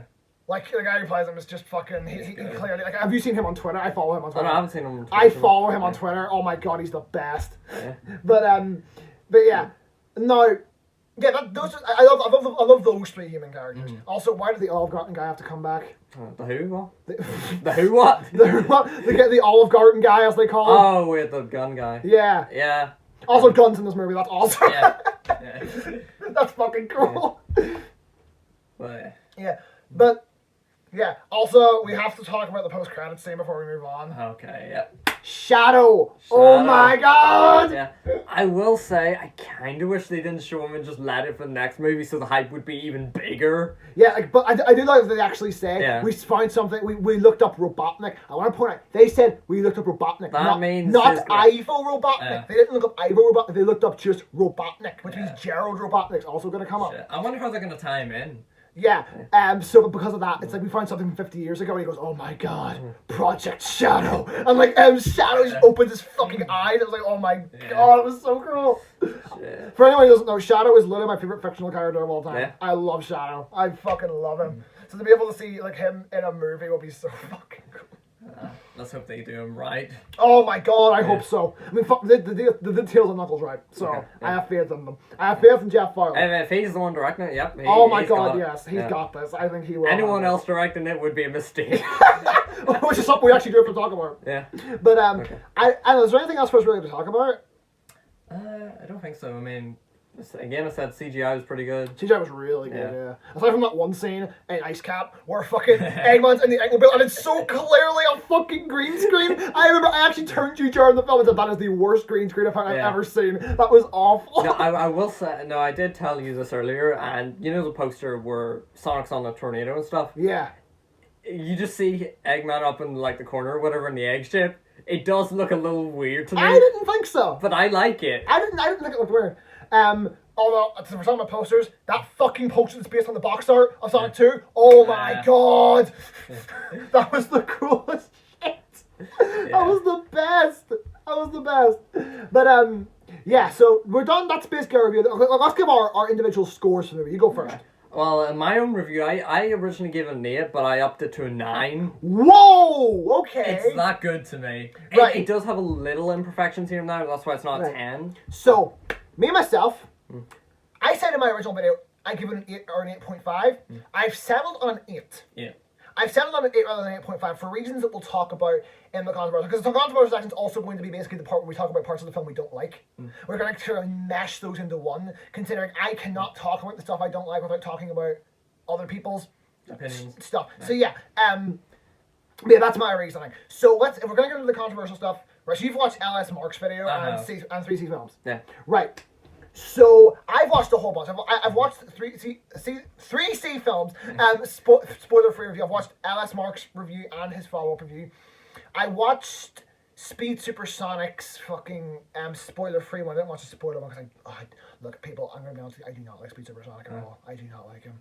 I do not like him. And his Twitter is the main reason. Like, if you guys haven't seen his Twitter, I understand why you might like him, but his Twitter, oh my fucking god, he's a proper shithead, like. But okay, I'll keep note of that. This man literally at one point tweeted out, I think he was like somewhere in some city in America, and he says, some late 20s women were coming up to me like, shouldn't you be away having children or something? What the fuck? Yeah, and then everybody in the Sonic community was like, what the fuck is wrong with this guy? Jesus. Even Emmy came out and said, yeah, what is wrong with this guy? And see when Emmy just like puts you down like you're fucked. Yeah. I'm sorry, but yeah. So I'm sorry. This isn't talking shit. This isn't a video talking shit on Speech Over Sonic. I just want to get my opinions out there. I'm going to try not to bring his video on. Just in case you like, let's put it like bias. The first Sonic movie is one of his favorite pieces of Sonic media, which is something I just can't get behind. Like I like it, but it's not that good. Yeah. And what was his opinion on the second one? He said it was worse. How so? Basically for all the same reasons LS Mark put out. Oh. Because it wasn't the whole, it was for the fans, not the general audience. Which I have a lot to say about that, by the way. The whole, this doesn't work if you're not a Sonic fan. I have so much to say about that. It does. It does. Let's put that out there, but also I have a lot more to say about that. But I've also watched a couple of reviews. I watched, oh my god. So if anyone here has watched the LS Mark review and was pissed off, oh my god, go and watch Movie Bob's review. Oh my god! Low key, LS Mark's one, like I watched it and I was like, oh yeah, these were sort of fair, you know. He's fair. Yeah. I don't agree with him. Yeah. I don't agree with him. Look, I said in my video with LS Mark is that I don't like his style of film criticism, about trying to look at movies objectively. I do not believe you can look at a movie objectively. If he's not a huge fan of the film, that's fine. That's fine. He can have that opinion. That media is subjective. But I don't like his idea of like, I don't like how he was presenting his opinion of like, surely this, like, he literally says at one point, surely this isn't enough to just fool you all. And I'm like, Mark, look, if you don't like the film, that's fine, but don't go about like putting people down, like the way when he says, I know he doesn't mean this, but when he says that, it makes it sound like, oh, you people are all just sheep. Like that's how that comes off. I'm sorry, Mark, if you're not watching this, but if you are, and if you by some chance are, I know you didn't mean that, but. That's how that comes off, and you really need to work on your delivery and stuff like that. I try to be as fair as possible whenever I do shit like this. I mean, here's my take on it. I don't think he dislikes the movie. He doesn't. He doesn't. He's straight up said that he enjoyed it. And it's like good cop, bad cop. He's speaking objectively, quote unquote, while also saying as a Sonic fan, he fucking loves it, you know? Yeah, which is something that I definitely want to speak about, because as I said, I don't think there's an objective way to look at media. I think the idea of looking at a film objectively is the dumbest thing. Like, I saw somebody on Twitter saying, critics don't rate a movie on how much they enjoyed it. They rate it on how good it is. And I'm like... If you enjoy it, then it's good. That is the dumbest thing I've ever heard in my life. I mean... That is so dumb! The only thing you can objectively, like, rate out of a movie probably is, like, how camera and lighting was used to create a feeling or something. Yeah, and it's like, But like the overall feel of the movie, I don't know. Like, yeah, I don't really care about that kind of stuff. But but no, legitimately, if you hated Alice Mark's review, go and watch Movie Bob. First of all, I don't get out of the way. I do not like Movie Bob. Yeah. He's an asshole. You need to send me that one after. Oh my god. He started out by saying, no, this is better than the first movie, but that's not saying much because the first Sonic was an absolute travesty. Travesty? Yeah, I mean, he said a bunch of shit like that, and it's like, oh. And he says, I feel like the only people who are watching this are the few people who can muster the ability to give a shit about a franchise that's good to bad ratio is so bad. And I'm like, dude, are you, what? It's the dumbest thing. Like, here's a hot take. I think there's more good Sonic games than bad ones. I was gonna say, out of like all the good and bad Sonic media, would you say the TV shows have overall been like better than the games, better than the worst game, or is there? Okay, look. Sorry, I don't know how to word that. Out of the shows, most of them have been good. Adventures is fun, it's good. Sad I Am is a must-watch, it's fantastic. Underground is cheesy bullshit, but it's enjoyable cheesy bullshit, which I think might just be me because I love like 90s rock music, and I love like that's kind of what it's based on, and I just love bullshit. Sonic X is really good for the first season and a half. Last season and a half can go fuck itself.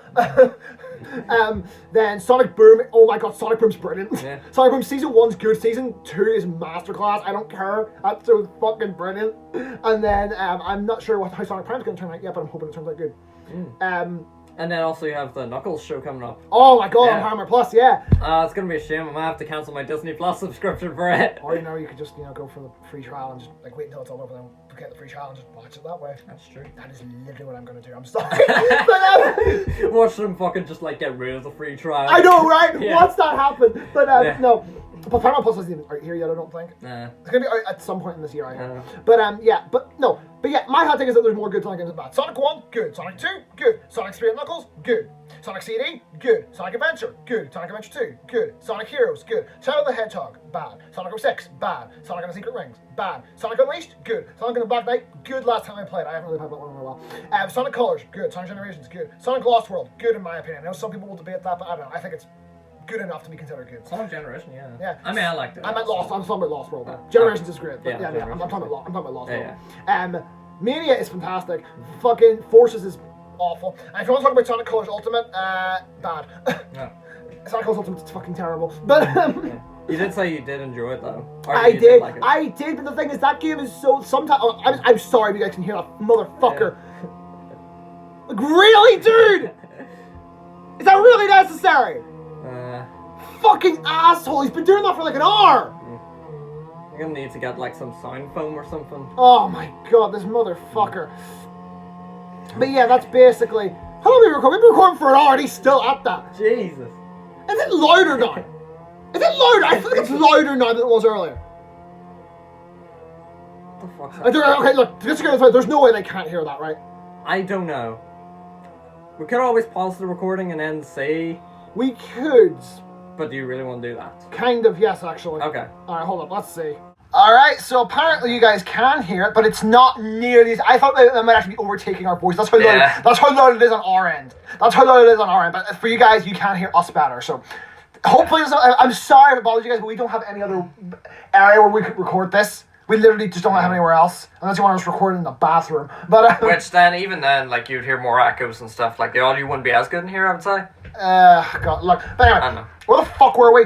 Sonic Colors Ultimate. Let me just finish up the thought. Yeah. Basically, that game, sometimes it's fun when it's working right.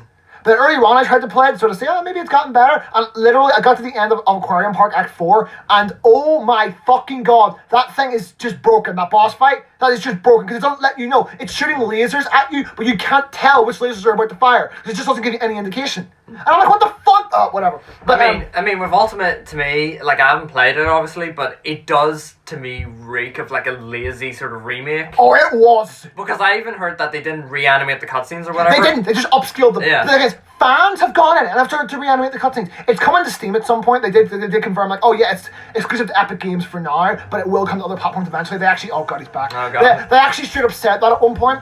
But, I'm kind of... It's using a different thing now. That sounds different. That does sound a bit different, yeah. It's like, okay, whatever. I don't care. But yeah. Just fucking ignore it.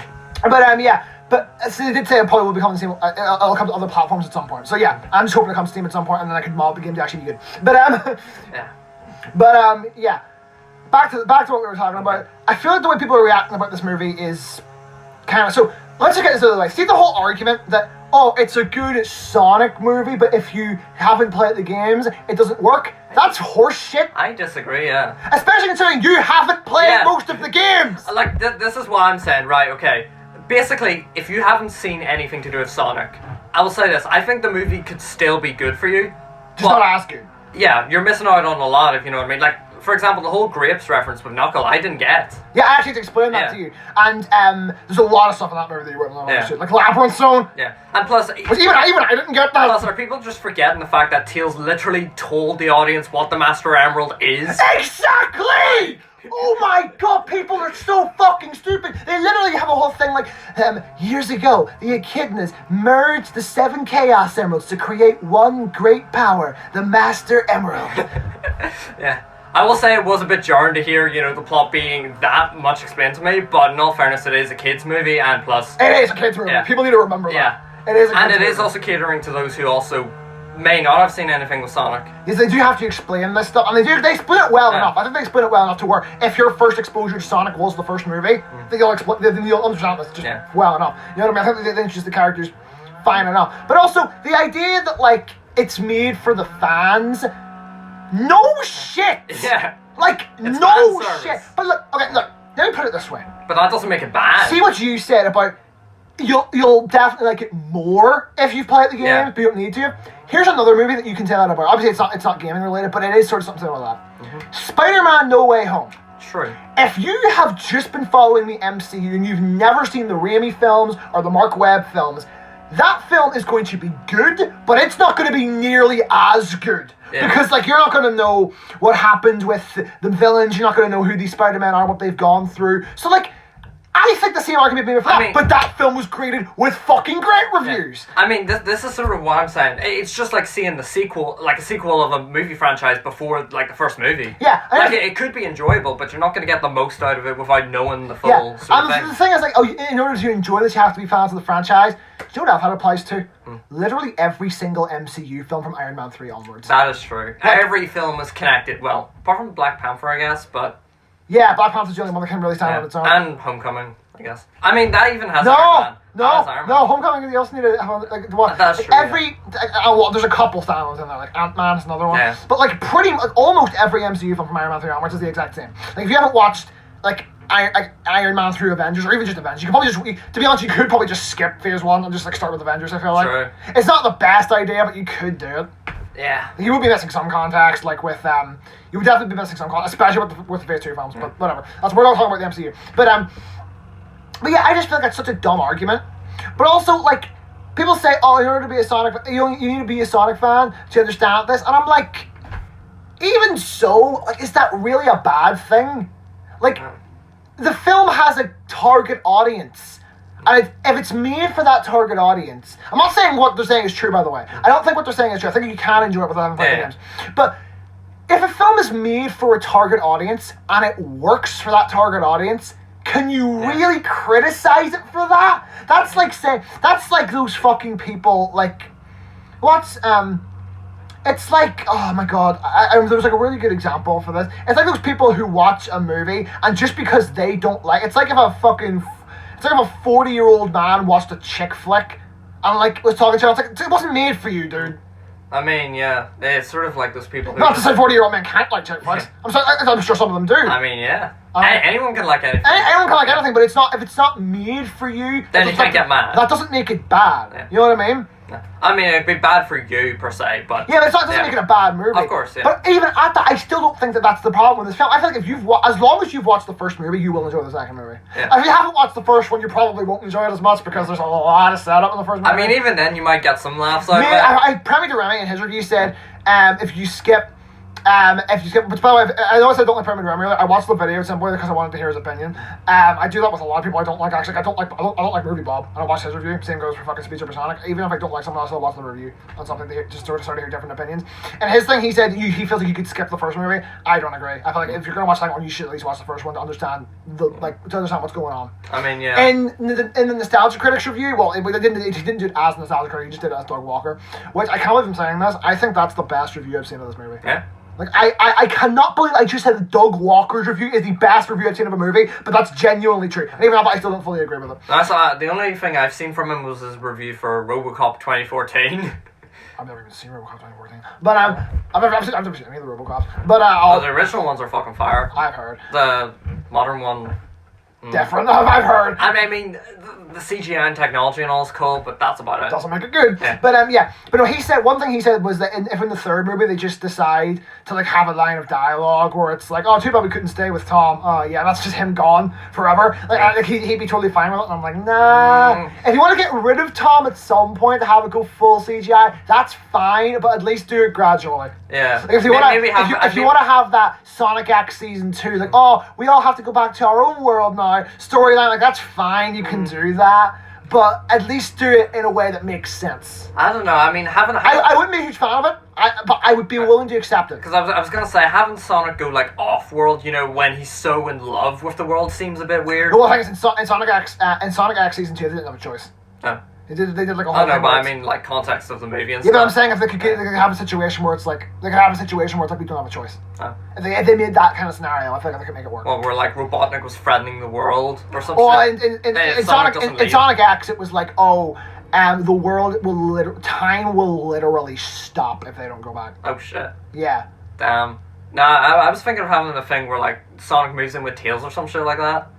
Yeah. Where like, you know, he's growing up and stuff, so he, like, wants to move out, sort of thing. That's another thing. See the whole at the end where they're like, let's go get our kid. I don't like that. Yeah, let's get go. And then whenever Sonic calls Tom Daddy, I'm sorry, I do not like that. That's just me, personally. If you like that, that's fine, but I didn't like that. I know, from now on, I just want to refer to him as Sonic's dad. Oh my god. Could someone tell me what that reminded me of? It reminded me of that scene from the first Alvin and the Chipmunks movie, where fucking Theodore calls Dave Dad, and he goes, what'd you call me? Dave. I said Dave. It reminded me of that, and I was like, no, if you're reminding me of Alvin and the Chipmunks, that's not a fucking good thing. But, no, I don't know, it's not a bad thing, it's just not something I'm personally a fan of. I mean, yeah. That's just me. I don't know. That's just me. I know a lot of actual, like, hardcore Sonic fans say they like that, and I'm like, that's fine. I mean, yeah. It's whatever, I can deal with it, it's just not my favorite thing in the world. That's fair. Because everybody said, let's go get our kid. I was like, shut the fuck up. I mean, that is... That line's kind of dumb. And like, the whole, whenever you call him dad, I'm like, I mean... Like, it's fine. I'm willing to accept it, but it's just not my fun. I got it, yeah. But, Sonic's dad was funny. Sonic's dad. Imagine he's credited as that. Sonic's dad! That's brilliant. But no, the main piece of criticism of this is people are saying the humans are in it too much. I actually think they're in it less. They are. I mean, they are in it, but the main focus is it's not just it's not balanced equally between Sonic and humans. People say that the humans are in it too much, or unless I think one of the critics said the humans aren't in it enough, and I'm like, okay, that's a lie. Shut the fuck up. I actually think, with the exception of one scene, we all know the scene I'm talking about, the fucking scene where okay, look, let's just talk about this. So during the whole wedding subplot, I'm fine with. I think the wedding subplot works, and it was all like whenever they cut back to the humans, it felt like it was appropriate. It felt like they did it enough. And even then, in most of the scenes, it did sort of tie into the main plot. It did. Anytime they tied in, it tied into the main. Every time they did cut over to Tom and Maddie, it did tie into the main plot in some way. So, or it set up something for later in the movie. Which I just want to point this out. See that fucking thing where JoJo walks up with the rings, and I was messing with the fucking rings. I fucking knew where that was going. Yeah. I knew where that was going. Too. I was like, he's gonna fucking switch the shit out. And he's gonna have the wrong ring later whenever he has to throw out the ring Sonic back. I knew that was gonna happen. That was so predictable. You wanna hear a fun fact? What? You know Preston Plays, that YouTuber?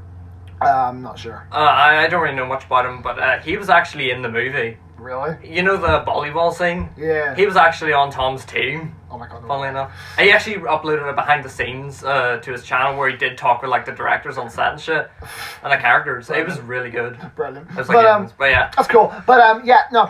The only scene, even whenever they do come back and Gunn and all shows up, even the subplot where Maddie and Rachel are going to fucking are gonna go and try and break Sonic Tails and Tom out, even that was fine. I thought Rachel was kind of hamming it in. I don't really like Rachel that much. I know, I fucking loved her. Just, the one scene where she fucking comes in on the go-kart and tries to fucking run him over. That scene. That scene is my biggest problem with the film. Yeah. Because that scene drags on for so long. Okay, that is fair. That is the only scene I would cut from the film, is the scene where her and Randall, I almost forgot his name now, or I hope that's his name, fucking... Randolph.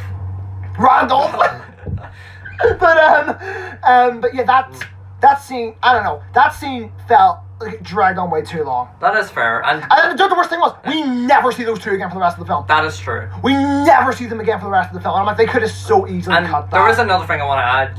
You know when she forgives him and all that and kisses him and shit? She drops Tails' weapon on the ground next to the... What was his name? The main guy of gun. The Olive Garden guy? The Olive Garden guy, yeah. Olive Garden guy. They literally call him our Olive Garden guy at one point, yeah. He never picks the gun up. If you know what I mean. Yeah, I don't know. And also, whenever whenever the Olive Garden guy goes to I think he's trying to fucking shoot. He tried to tease Rachel, and then fucking Randall goes, no! I was like, oh, come on! Come on, you know what? That's on par with that one scene from Black Widow. You know where the evil white guy gets blown up in the helicopter and you just see his glasses come out of the explosion? I do not remember that, but... It was the funniest shit ever. I burst out laughing. His glasses literally just fly out of the explosion. I barely remember that movie. I'm gonna be super real. That's the memorable part of it. That movie was so bad. It was awful, yeah. Yeah, but yeah, I don't know. I honestly think if they cut that scene out, all these complaints about the humans wouldn't be happening. I honestly think, because I even noticed, I was like, okay, this scene's going on a little long. I mean, the best... I will admit, I think the scene was funny, but they could have shortened it a bit. I don't think it needed to be in there. Because honestly, I don't think anybody gives a shit about Rachel and Randall. Nobody gives a fuck. Like, why did Rachel and Ronald get their own posters? Oh yeah. They got their own posters. Wait, what? I never seen. Yeah, this. both of them. Both of them did. I will say the one thing that does make the scene a bit necessary is the fact that, you know, well, what was the Olive Garden guy, you know, he has to be made aware that, oh yeah, Sonic, he's not evil, that sort of thing. Or you need Sonic. Yeah, but there could have been a better way to do that. You know what I mean? That's what I just thought like that scene was definitely bullshit. And there is one other scene people give it a lot of shit for, and that's the dance scene in the cabin. I fucking love that. I love that scene. And actually, now I get to fucking talk about why I think that was necessary. Okay, let's hear it. I think that was necessary to develop Sonic and Tails' friendship. Boom! Exactly. Boom! Like, I've literally been saying that we since the literally start. get to find out about, you know, his origin. And I think a lot of people's argument will be, yeah, but why does it have to be a dance to Uptown Funk? First off, Uptown Funk is a fucking bop. It's a bop, and if you're trying to tell me otherwise, I don't care. That's so bang. You know, another thing is, right, okay. I remember there was this one camera shot where Sonic and Tails were dancing and all that. Yeah. And like Tails looked very unsure, but then all of a sudden his face became like really confident and shit. Yeah. So I think it was necessary to sort of build Tails' confidence. It was a great scene. Yeah. Also, whenever he threw Sonic up, he did the Sonic Imagine Bros. Yeah. Cool. But no, yeah. I will say it was a little bit weird. All these tough looking guys just started dancing all of a sudden. Yeah. But I don't know. It was. I will funny. say I loved when they entered the fucking bar and like everyone was like. And he cuts the fish head off, and the fish goes, "Run" or something. Like the fuck. That was brilliant. I was some fucking some Cartoon Network shit. They fucking had the granny turn around with the crossbow. Oh fuck, that was so good. Also, then whenever Tails faints, that was fucking. I legit think that's the best scene in the whole movie. What? I legit. It's good, I will say that. And the people who say that scene isn't great, like fat fur, maybe you just don't like that shit. That's another thing I want to address. People who are saying, oh, all the pop culture references that brings the film down. Look, I'm gonna be super blunt. All right, I'm gonna get super. You know what? I'm gonna be super blunt with you guys. Yeah. If any of you walked into this movie expecting there to be no pop culture references after the first movie, Then you didn't see. no offense, but what the fuck is wrong with you?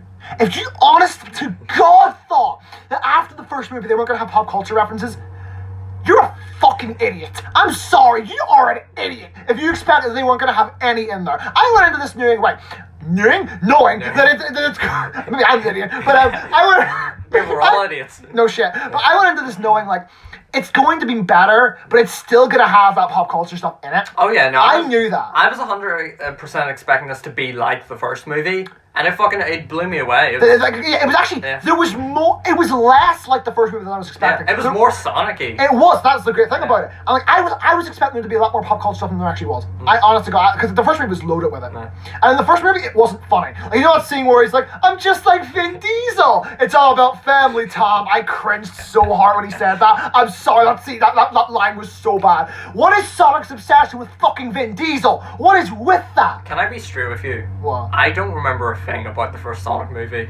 It's before you only ever saw it once. Yeah, that's true, but like if it was as impactful as the second one, I would have definitely remembered stuff. Yeah, probably. I've seen the first movie several times. Yeah. Like, I don't know. I do need to watch the first one again. The one thing I do remember is the whole, Robotnik doing his whole intelligence monologue at the start when he's introduced. Oh god, that was fucking. Doctor thinks you're basic. Doctor thinks you're basic. But yeah, I don't know. I thought the whole controversy around this movie is just so fucking. And I will say, right, okay, fine. You can say that the wedding scene might not have been necessary. No, my opinion, the wedding subplot was fine. It was just that scene. Oh no, yeah, no, that's fine. But I'm just saying, you can say that maybe it wasn't necessary to really set up Gun. We do see them at the end, I guess, that sort of thing.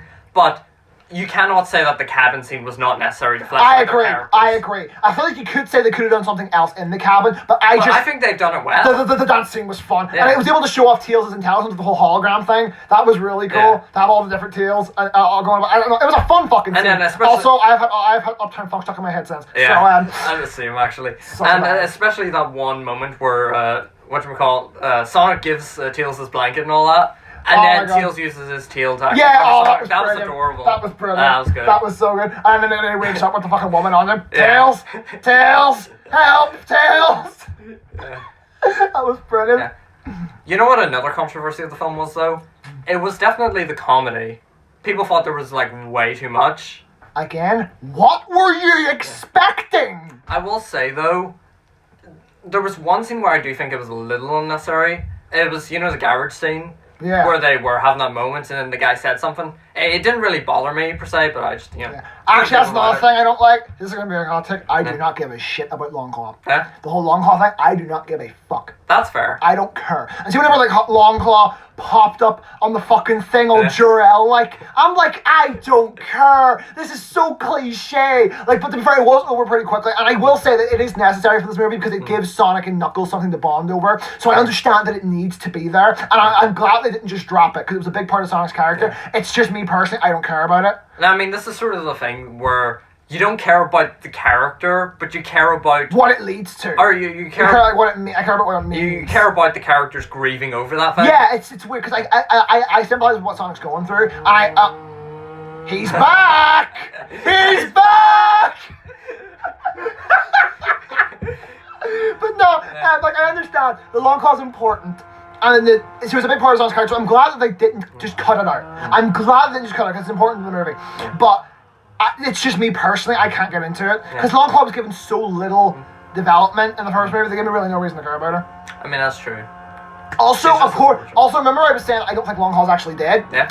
No, she is. Yeah. In the prequel comic, there's like an actual memorial for her in her house that Tails finds.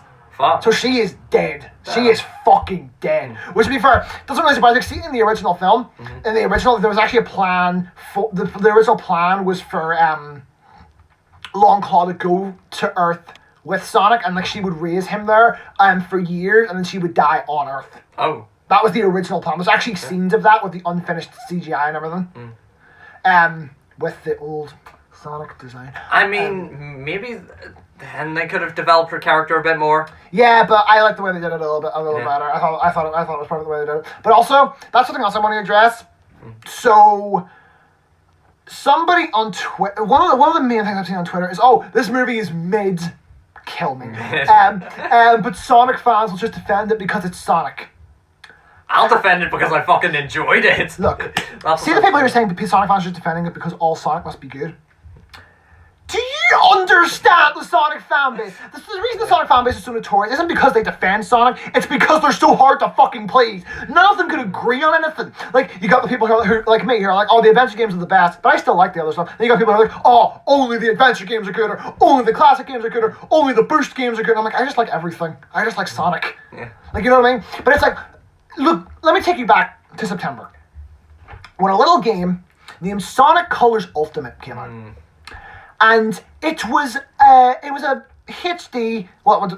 HD version of a Wii game from, what was it, like 11 years ago, 12 years ago, called Sonic Colors. Pretty good game. Pretty fucking good game. It got a lot of good reviews at the time, but in recent years people kind of soured on it a little bit because of kind of what it led to and the franchise in general. So Sega decided to re-release it for fans of the movie. You know, it's a good way for them to get into the games properly. They half-assed it. It was the glitchiest. Like, it was so buggy and unfinished. And to be honest, in some of the levels, the graphics are actually worse. Like, the lighting in Tropical Resort is actually worse than it was in the original. And in most levels, the graphics actually are better, but whatever. And the worst thing was, if it was finished, it would be better than the original. Honest to God, it had so many things that are better than the original. But because it's so broken, it's just like, sometimes when you play it, you'll have a good time. But sometimes when you play it, you'll have a terrible time. Yeah. You know what I mean? It really varies. Like, sometimes I play it and I love it. Sometimes I play it and I hate it. It's so all over the place. And the Sonic fan base called that out. And hell, they got so vocal about it that whenever people came out and said, please just let me enjoy the game, they got attacked. I actually had to make a video. Well, I didn't have to, but I made a video of like that where I actually said, okay, look, if you don't like Sonic Colors Ultimate, that's fine. You're actually right. The game isn't great. But please do not attack people who do like it. Like, come the fuck on. Like, I actually had to say that. And the Sonic fan base actually gets aggressive when people like bad stuff. But not only that, whenever I saw somebody say that, somebody responded to it by saying, we literally basically bullied them into redesigning the original Sonic because it was bad. Which is true! The first design was bad. I mean, that's true. And then they bullied Paramount into redesigning it. And let me tell you what the motherfucker responded with. The guy, he responded with, you fell for a marketing stunt. marketing stunt couldn't be me. Marketing stunt? Right. So you're telling me they intended for that design to be bad and waste that's the conspiracy a lot theory. of resources. There's a conspiracy theory that Sonic was only made for that trailer to actually build up like outrage, so that whenever the movie did come out and they showed the real design, that they would like it more. Look, I'm going to tell you right now why that is not. See, anybody who honest to God believes that. I feel bad for the studio who had to go out of business for that. Exactly. to all the people who actually believe that, I want you to go and say that to all the people who lost their fucking jobs redesigning Sonic in that. And also, not only that, all of the merchandise for the first Sonic movie, have y'all noticed that they basically got no merchandise? And the merchandise that they did get was all based on the old design. Y'all noticed that? Yeah, it's like... Or that one scene in the first movie where he has the bomb on his glove. Yeah. And instead of, just taking the glove off, he's rushing to try and get it off. Because in the original design, Sonic didn't have gloves. It's right there! It's all right there! Yeah. And you people still believe it was a marketing stunt. Go to hell! Also, remember whenever I said, the merchandise, I have a little over here. This keychain, hold up. This keychain right here, I got this when I pre-ordered the physical version of Sonic Colors Ultimate. This is Baby Sonic. Jeez. That's the original design. Jeez. He's not even wearing shoes. Jesus. That's the original Sonic design. I mean, doesn't look half bad on the keychain. Yeah, that is the original Sonic design. Straight up. My God. I hate that. I hate that so much that people actually genuinely believe that was a marketing stunt. Don't get why they would waste resources. And have a whole studio go out of business. Yeah. I mean, I wouldn't put it past a big company to do scummy shit like that, but not this whole conspiracy theory. Maybe to put a business out of, practice, whatever, but not in this scenario. No, I'm not saying to put a business out of practice. I'm saying, it's just the business went out of, they went out of business. Yeah. They went out of business because of this. And I think you can genuinely tell that it was all fucking, oh my God. Yeah. It's so dumb. That is the dumbest thing I've ever heard. Whatever. But. And plus, they were also then going to have to rely on the movie actually being good. Yeah. And if it wasn't good, people would just say, oh, you may as well stuck with the old Sonic design, that sort of thing. Yeah, and that's the other thing.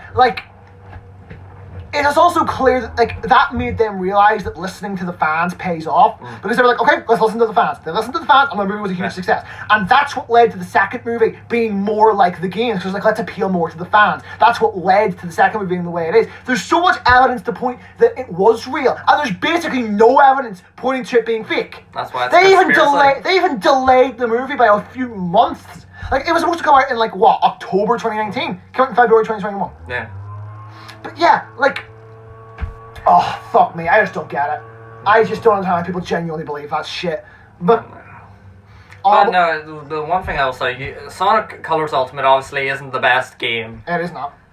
You know what I'm tired of? I'm tired of, when games are bad, companies don't listen to the fans and try to remake that to make it even better. Hello Neighbor is a good example. Hello Neighbor shit. Yeah, they didn't try to remake it into what people wanted it. They just. From what I've heard, Hello Neighbor 2 is actually a little bit better. From what I've heard. From what I've seen, it's pretty similar to 1 in terms of you have to go around this whole environment stuff. I'm sure it is better. They haven't talked about it that much. I'm surprised the first game even got a sequel. But no, the point is, why do these companies just give up with these properties, these cool ideas? No idea. Why can't they just go and remake those ideas into something better? You'd be making even more money if it's good. Yeah. But anyway. Yeah. Now, here's another thing. I think we say we're pretty much done with the controversy side of things. I think so. I can't really think of anything else I want to say on that. I've pretty much got everything I wanted to say. But here's the thing. My phone is actually kind of running out of battery right now. Oh, shit. So we could... This is the third part of this. I'm probably going to have to let my phone charge, and we can talk about that afterwards, which is probably a good thing, because then we'll be calmed down by that point. So we're gonna go have a break right now for my phone to charge, and then we'll come back and we will talk about what we think this movie will be going into the future. Alright, so, for you guys this will be instantaneous, but for us this will be God knows how long. So, see you in 5 seconds. Alright, it is how long later? I actually don't know. It's an hour later. It's 5 p.m. Oh, fuck. Well, they don't know what time it's starting. Frankly, neither do I. True. So, whatever. So, right, so the last thing we have to talk about is where we think this could go into the future. And I have a lot to say about this. I actually, especially with all the shit that's been going around recently, most of this is coming from Jim Carrey. And his whole situation. But there is some stuff with Jeff Fowler as well. Because as of now, Jeff Fowler is not signed on for the third movie. Wait, what? No. Not officially. They better fix that. Because people asked him in like interviews if he was signed on, and he was like, he gave a very strategic answer. He never said yes, I would love to. He said, it says, oh yeah, I've loved making this. Like, he said like, if you listen to him, you know what I mean. I felt very robotic, but like he's not officially signed on. I'm hoping they do sign him on, because if they don't, I'm very worried. If they pull a fucking sequel trilogy on this... Oh, no. Imagine, like, Sonic 3 is, like, fucking directed by someone else, and they just throw everything on their head, like they did in Last Jedi, and they bring fucking Jeff Fowler back from forward. He just pulls a Rise of Skywalker. Oh, yeah, I actually heard the director of the sequels is actually a good director, but like with these movies, they were complete shit. Yeah, the thing is, okay, like, just quick. With the sequel trilogy of Star Wars, I think the first two are good, and the third one's is the bad one. Because I like what J.J. Abrams did with Episode 7. I thought that was fun. Episode 8's actually fantastic. I don't fucking care. That film is really good. I don't care what anyone says.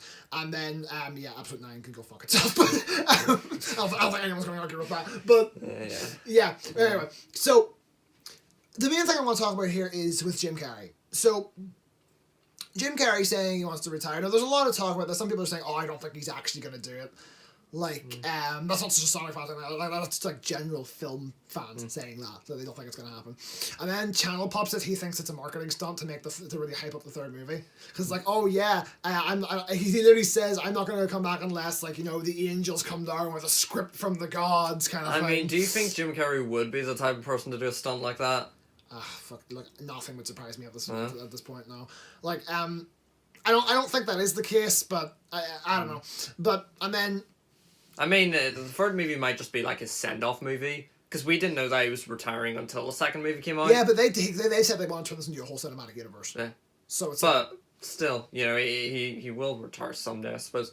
So maybe in the credits of like the final film or whatever, they could have like a thank you Jim Carrey or some shit. I don't fucking know. But like... I don't fucking know. And they've said they're not going to recast him, but I'm like... I think they should. I'm going to be 100% honest with you. Like, here's the thing with me. Mike Pollock, his game voice actor, has said he wants to play the role in live action. He has said that on several occasions. I even saw someone said, who do you think they should replace him with? And somebody commented saying, I couldn't see anyone else replacing him except maybe Mike Pollock. And then Mike Pollock actually responded saying, I could see them replacing him with someone else. I think there was one live action thing where the actual voice actors did... take on the roles. I forgot what it was, but it was something like that. So yeah, I'd love it. Honestly. Actually, no, it was Kevin Conroy. He was, long story short, The Flash, there was a huge crossover, and he actually made it in his live action Batman. Goddamn. So, although then he was just, we don't talk about that. What? They just didn't do shit with his character. Well, I mean, before it was probably just supposed to be a cameo. I mean, he did take up a good part of the episode. Okay, well that's horseshit. But yeah. Anyway, this is why I do not plan on watching The Flash. But but yeah, fucking, I don't know. I would like to see Mike Pollock's the only person I could see possibly doing it, because a lot of people said like, does he have like the robotic sort of appearance? If you know what I mean? No, but neither does Jim Carrey. In all fairness, true, he pulled it off. Yeah, he pulled it off. Do you think he could? Oh yeah, easily. Because a lot of people said that at the end of the first movie. A lot of people said that they think Jim Carrey was doing a Mike Pollock impression, and to be fair, it does kind of sound like that. Yeah. And Mike Pollock himself actually said, I think it's just him doing like a bit of a gravel in his voice, but he says if that isn't the impersonation for me, I want some kind of credit for it. Which is, to me, I think that's actually kind of fair, because it's like, if he is doing an impression, I don't think he is, but if he is like that, yeah, maybe, I don't know. I know, and then they could explain the change in actors due to like some sort of experiment gone wrong or some shit like that, or time travel. They don't have to explain shit. No? Especially considering he's already played Eggman, like, in the games. Like, Jim Carrey's been playing, sorry, not Jim Carrey, fucking, what's his name? Mike Pollock, he's been playing Eggman since 2003. And it's like, well, 2005 in the games. Yeah. But he started with Sonic X, and he didn't make his debut in the game until 2005. True. Because I don't know why they said to bring in the Sonic X cast. It was weird. Well, I mean, in the second movie, they did sort of explain the whole, Master Emerald thing. So if they want to explain something, then, well, there's an idea. I don't know. I don't really think they need to explain it. I don't think it would be necessary. Like, I don't know. Mike Pollock's the only person I could see possibly doing it. But when it comes to other ways they could possibly replace him, there is one other way, which I know this is going to be controversial. Is this the one I talked about, or The whole robotization thing. I don't even know how the hell you would do that. I don't even know what the fuck you mean by that. First off, like, he gets roboticized by accident or some shit. I don't know. Okay.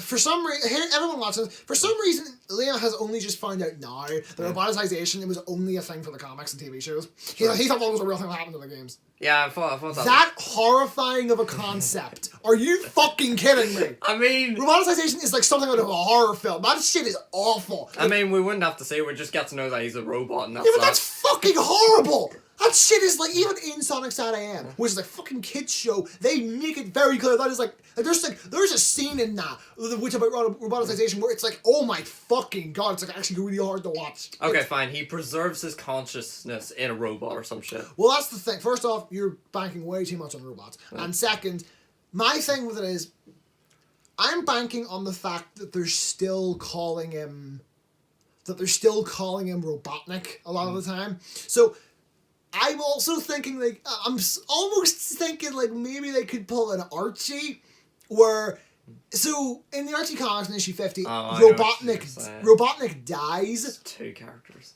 And Robotnik dies. And then Robo-Robotnik, who is Robotnik from another universe, comes in, and he starts calling himself Eggman, and puts himself into a body that looks like the Sonic Adventure version of Eggman. And yeah, basically he's just Eggman now. So what I'm thinking is maybe they could do that. So they're not really recasting him, because Jim Carrey played Robotnik, but this character's playing Eggman. You know what I mean? They could kind of... I don't know, they could kind of pull that. A robot thing with a little bit of a twist. Well, no, they wouldn't actually have to have it be a robot. No? No, they could just have it be like, oh, this is Robotnik from another universe, but he goes by Eggman, because... Fuck it. Fuck it. Okay. Yeah. Another thing that could use that... This is going to piss some people off. What if Agent Stone, because of how fucking obsessed with Robotnik he is... he clones him? He grows out the big mustache and shaves his head, and he changes his name to Eggman. Yo. So because Dr. Robotnik would be gone, Agent Stone becomes Eggman. Shit. So he doesn't just change his name to Robotnik, that'd be fucking stupid, but he calls himself Eggman. So like, he takes on that alias. So you have, I don't know, I think that could work. Yeah.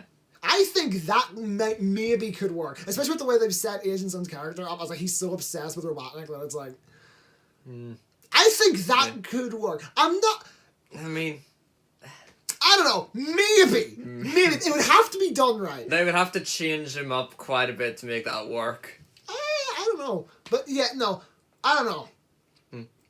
I would be honestly fine with them just recasting him. Yeah. Honestly. I mean, as I said, I would like the voice actors there. If Mike Pollock did it, that would be fucking amazing. If he did it, that would be perfect. In the trailer, they just pull a fucking Green Goblin, or fucking Dr. Octopus or whatever, and just have him just say, like, hello, Sonic, or some shit. You're mine, Hedgehog, or something like that. Yeah. Oh my god. That would be fucking... That'll be brilliant. Because like, you can so tell that Mike Pollock just, like, you can so tell he just has a blast playing Eggman. Like, even Sega know, like, this guy is perfect. Because they recast the entire cast back in 2010, except Mike Pollock. Yeah. And they were going to recast early last year, and they didn't end up going through with it. But they still were going to keep Mike Pollock. We know that. So, like, they know this guy's perfect. And it's like... When someone is just that good for the role, and I think he could pull it off in live action, I honestly God do. That's like really the best course of action. Yeah. But we're not just here to talk about that. Yeah. We're not just here to talk about that. The future.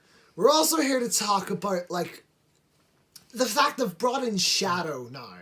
Yeah, that's Sonic Adventure 2 set in stone yes, true. It has to be SA2. And that means the moon is getting fucked. Literally. Yeah.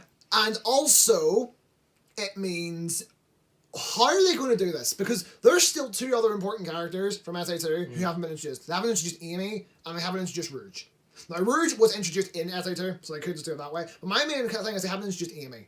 And Amy is actually kind of important to the story of Sonic Adventure 2. Like, she's the one that convinces Shadow to go and, like, actually help them rather than just sitting there watching the Earth die. Like, it's one of the best scenes in the franchise, in my opinion. I love that scene. There's a way they could go about it, and I'd fucking hate if they do it. Wow. You know the way some of Ron's lines in Harry Potter was given to Hermione? They could do some shit like that. That's literally how they handled it in fucking Sonic X, where Chris Thorndike said it instead. And I was like, you motherfucker. You just took the word. Like Amy is standing right fucking there. You could have her say it, because it was one of her, it was like probably her best moment in the entire franchise. I love it. But, I don't know. Plus, everybody, some people on the cast, some people on the cast, I think was it Colleen that said it? I think somebody on the cast said that they want to see, said that the next character they want to see introduced is Amy. Somebody said, I think it might have been Colleen that said that, but at least one of the people on the cast said it. Maybe more than one person said it. And so they want to see Amy as the next character introduced. I think so as well. Mostly because she's my second favorite character behind Shadow, and second because, you know, once you got Sonic, Tails, and Knuckles, like, she's the next most important character. True. So, like, you kind of have to do her at some point. Yeah. And yeah, this would be the perfect time. I think you could do a Sonic Adventure 2 story without Rouge, possibly. I would most probably have her in it, but that means they're introducing 3 characters in one movie, and that would be a complete dumpster fire. Yeah, I mean, this movie already introduced, like, a lot of characters. Yeah, like, we do not want this to be a fucking amazing Spider-Man 2 situation. Yeah. We do not want that. We don't want this to be, like, a movie that has so much going for it, but this is way too overcrowded, because that was the exact problem that Amazing Spider-Man 2 had. Yeah, I mean, at least, like, you know, finish up some other characters' arcs before introducing someone or I'm going to be honest. If I was them, I wouldn't do SA2 yet. No? I would have done SA1 first. Because Adventure 1 story kind of ties into Adventure 2 in a lot of ways. A lot of ways. Well, maybe they could be pulling a sort of Thanos thing right here. Where I was thinking that, actually, where in Avengers 2012 they teased him, but then we didn't get to see him, you know, for a long time. Well, actually, he was in Guardians of the Galaxy like 2 years later. True. But he wasn't like I always forget he was on, like, I always forget he was on that film. True. But, like, they could be teasing, like, you know, a few movies down the line sort of thing. I'd be totally fine with that. Yeah. I that's what I would do, because I think, and to be fair, during the fight during the Master Emerald Shrine, you can see the Perfect Chaos mural in the background. Yeah. Like, you can see the mural of Perfect Chaos in the background, and it's like, oh my god. I showed Oren that. Yeah, I really want Perfect Chaos in this also. I think he would look so fucking good. Oh my god.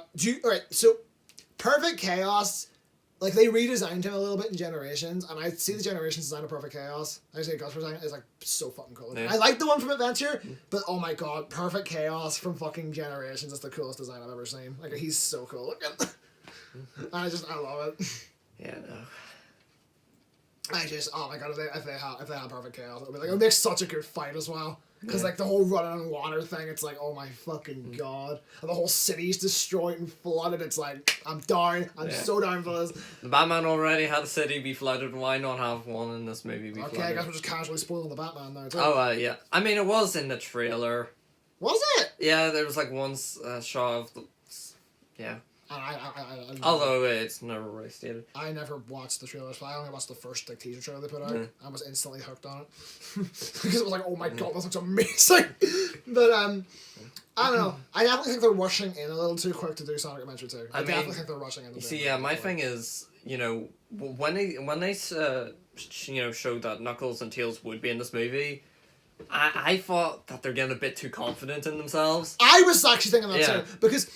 Yeah, whenever they said, because I before it was specifically stated Knuckles is going to be in this film, I was thinking, like, Knuckles isn't going to be in this. I was like, they're only going to introduce Tails, and that's going to be it.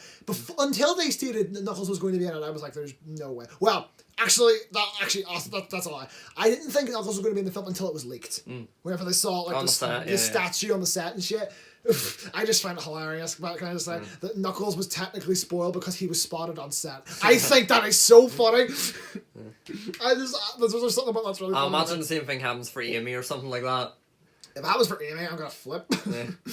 I'll be nuts. But yeah. But I don't know. I think there's a lot of things that could make this third movie flop. If Jeff Farley doesn't come back, if Jim Carrey doesn't come back, because, like, here's the thing: some people are saying, "Oh, we don't need Eggman," but I'm like, because some people are making comparisons with, like, the Marvel movies and how, like, they kind of switch in and out of villains, but I'm like, but I mean, he's the one who blows up the moon. He pisses on the moon. The difference is with Marvel villains is that Marvel superheroes have multiple different villains that they sort of switch in between. Same goes for DC characters. But with Sonic, Eggman is always there in some way or another. Yeah. In Sonic Adventure 2, and even Sonic Adventure 1, all the adventure games basically, like, there's only 2 of them, but like Eggman is a supporting player in the villain's role. He causes perfect chaos. He's not the main villain, but he's still there. Same goes for Adventure 2. Same goes for 06 and Unleashed. You know what I mean? He always plays some kind of role, even if it's a supporting one. He needs to be there. He's like the most iconic villain. That would be like if you did a Mario movie and you killed off Bowser in the second film. It's just fucking stupid. You know what I mean? It's so dumb. Bowser Jr. the next villain. Shut up! I guarantee you Illumination's going to try and pull that shit now. Like, no! Okay, first off, I just want to state out right now, the Mario movie's going to suck. It is going to suck. I'm calling it now. That movie's going to be terrible. But yeah. Like, seriously, I do think a good Mario movie's possible, but the cast doesn't look very good. The company doesn't look good. Exactly. Yeah, get DreamWorks on it, you know. Even if they... Even DreamWorks is questionable. At least they're hit and miss, you know, with a lot of them, I guess. Yeah, where Illumination's pretty much just miss. Yeah. Aside from the first movie they ever made. Yeah. Seriously, the first Despicable Me is really good for those who don't know. I feel like a lot of people just kind of shit all the Despicable Me movies are bad, but the first one's actually... I mean, I don't really blame them, they're fucking oversaturated. Yeah, despite that, the first one's actually, like, really good. Same goes for Hotel Transylvania. Like, the first... Hell, even the second one, that actually isn't that bad. But, I don't know. But... I feel like Eggman is important to these movies, and they can't just get rid of him like that. I honestly think, as good as casting as Jim Carrey was, I think casting him for something that they knew they were going to try and make sequels out of was a bad fucking idea. Oh god, I just came up with like a really fucked idea. What if instead of recasting him, they use his grandfather as like the main villain? Oh my god! Or some shit. Sunset City were talking about this. And they actually literally started arguing on stream about this because Channel Pop was saying, oh, I don't think Gerald should be considered a villain. And Cyrus lost his shit at Pop because he was like, what are you talking about? This man tried to wipe out all life on Earth. He is not redeemable. But like, no. I don't think so. I don't think Gerald Robotnik would work as a villain. I just don't think so. I don't think it works, but I think if they really ran out of ideas, I wouldn't be surprised. Yeah. Yeah, I don't know. The best thing they could do is just have the whole like Robotnik and Eggman are different characters thing. Yeah. Which I know a lot of people seem to be against that. I actually kind of like that. I think that's fine. I think that's if they want to do that, I'm totally cool with it. Like, it really just depends on the way they do it. Yeah. I really just depends. On the way. Like it's a really complicated thing. Yeah.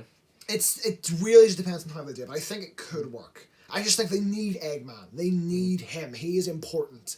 He is important to this franchise. And you can't just get rid of him like that. But now that you sort of mentioned the whole, you know, skipping to Adventure 2 thing, I'm really conflicted now on like how that will work. It won't. That's like there's I mean, I can see them maybe combining elements. Look, to really put it out there of how much this means to me, Sonic Adventure 2 is like tied with Persona 5 Royal for my favorite game ever. Like, I love Adventure 2 so much. That game is like that game is something else. That game is something else to me. So it's like yeah. Like no, I'm pretty sure the director Jeff Fowler said like as he was gonna create more Sonic movies, he wasn't like gonna follow the games explicitly or anything like that. Well, he's not following the games explicitly anyway. Well, you know what I mean. Like the first movie was sort of its own thing. Yeah. And the second one was, for the most part, based on Sonic Sphere and Knuckles, but it deviated from it a lot, and I feel like the third movie is going to do the same thing with Adventure 2. Well, I didn't mean explicitly. I mean, like, they're going to come up with, like, newer things that aren't based on the games, sort of thing. Yeah, but before he does that, I feel like he should adapt the best parts of the games. Yeah. So, like, fucking, like, obviously Adventure 2, what else could that fucking one, Unleashed. That one scene from Adventure 2 where Robotnik's talking to humanity on the big fucking monitor. Oh my fucking god! If they adapt that, like you know they're gonna try and sneak in some kind of reference to the fan dub. Yeah. You know they're going to. You know they're going to try and sneak that in there somehow. I don't know how they're gonna do it. Maybe they'll have him hold like a script or some shit, and he'll go like, "Who wrote this?" or some shit. Who wrote this? Yeah. Some shit. Yeah. I don't know, but I don't know, there's a lot of things that could go wrong going forward. I think the idea to turn into a cinematic universe is kind of dumb. I think they should have just made it a trilogy. Yeah. I think a trilogy would have done them well enough. Fair. Like, Then maybe you can have, like, spin-offs, sort of like Rogue, you know, One style, I guess. Yeah, maybe. Yeah. consider Rogue One's one of the best things to come out of Star Wars since Disney took it over. Yeah. And I don't care how many of you hate me for that. Rogue One is a good movie. But, I don't know. There's definitely a lot of things that could go wrong. I don't know why they thought casting Jim Carrey was a good idea. Because I'm not saying he's bad casting. He's a fantastic casting. But they know he's not the kind of actor. He's only ever returned to 3 characters in his whole fucking career. Like, Eggman being one of them. So before that, there was only 2. And it's like, what were you thinking? Oh. They were lucky to even get him in for the second movie then. They were. But, They were. I really hope, though, if he is retiring, that, like, this movie is a send-off movie. At least then, so they can have him. Yeah, we'll see. To be fair, I think he only ever said about the retiring. I think he just said that in, like, one interview, and that was it. Oh. You know what I mean? I think he hinted towards it in another one. I'm not really sure. But, yeah. Yeah. The main concern is whether or not Jeff Fighter will be brought back. That is, yeah. That's a big one. Like, if you had to choose between 2, you know, fucking Jim Carrey come back or him come back, Ugh. you need Jeff Fighter. You need Jeff Fighter. Yeah. He is what made these movies work. Yeah. They can make a robot lack of a movie work, I guess. Oh, I don't know. But I think that's pretty much all we have to say on this. Yeah. Hope the third movie does the second one justice. Let's fucking hope. Or at least is as good as it. Yeah. Okay. So, if you enjoyed this video, comment down below what you think. Yeah, sure to leave a comment telling us what you think about different things. We spoke about way too much on this to actually like say anything specific. Subscribe to him already. There'll probably be a link because he did his own review. Yeah. There'll probably be a link to that. Not sure when that'll be up. Or just his channel. I don't know. Fucking, you'll see the link. Just my channel. Click the link that says his fucking name on it. And if it goes to your video, cool. If it goes to his channel, whatever. Click the link that says. I don't know. Oh, whatever the fuck. Subscribe to me, obviously. if you enjoy my content. And I'll see y'all next time. Peace.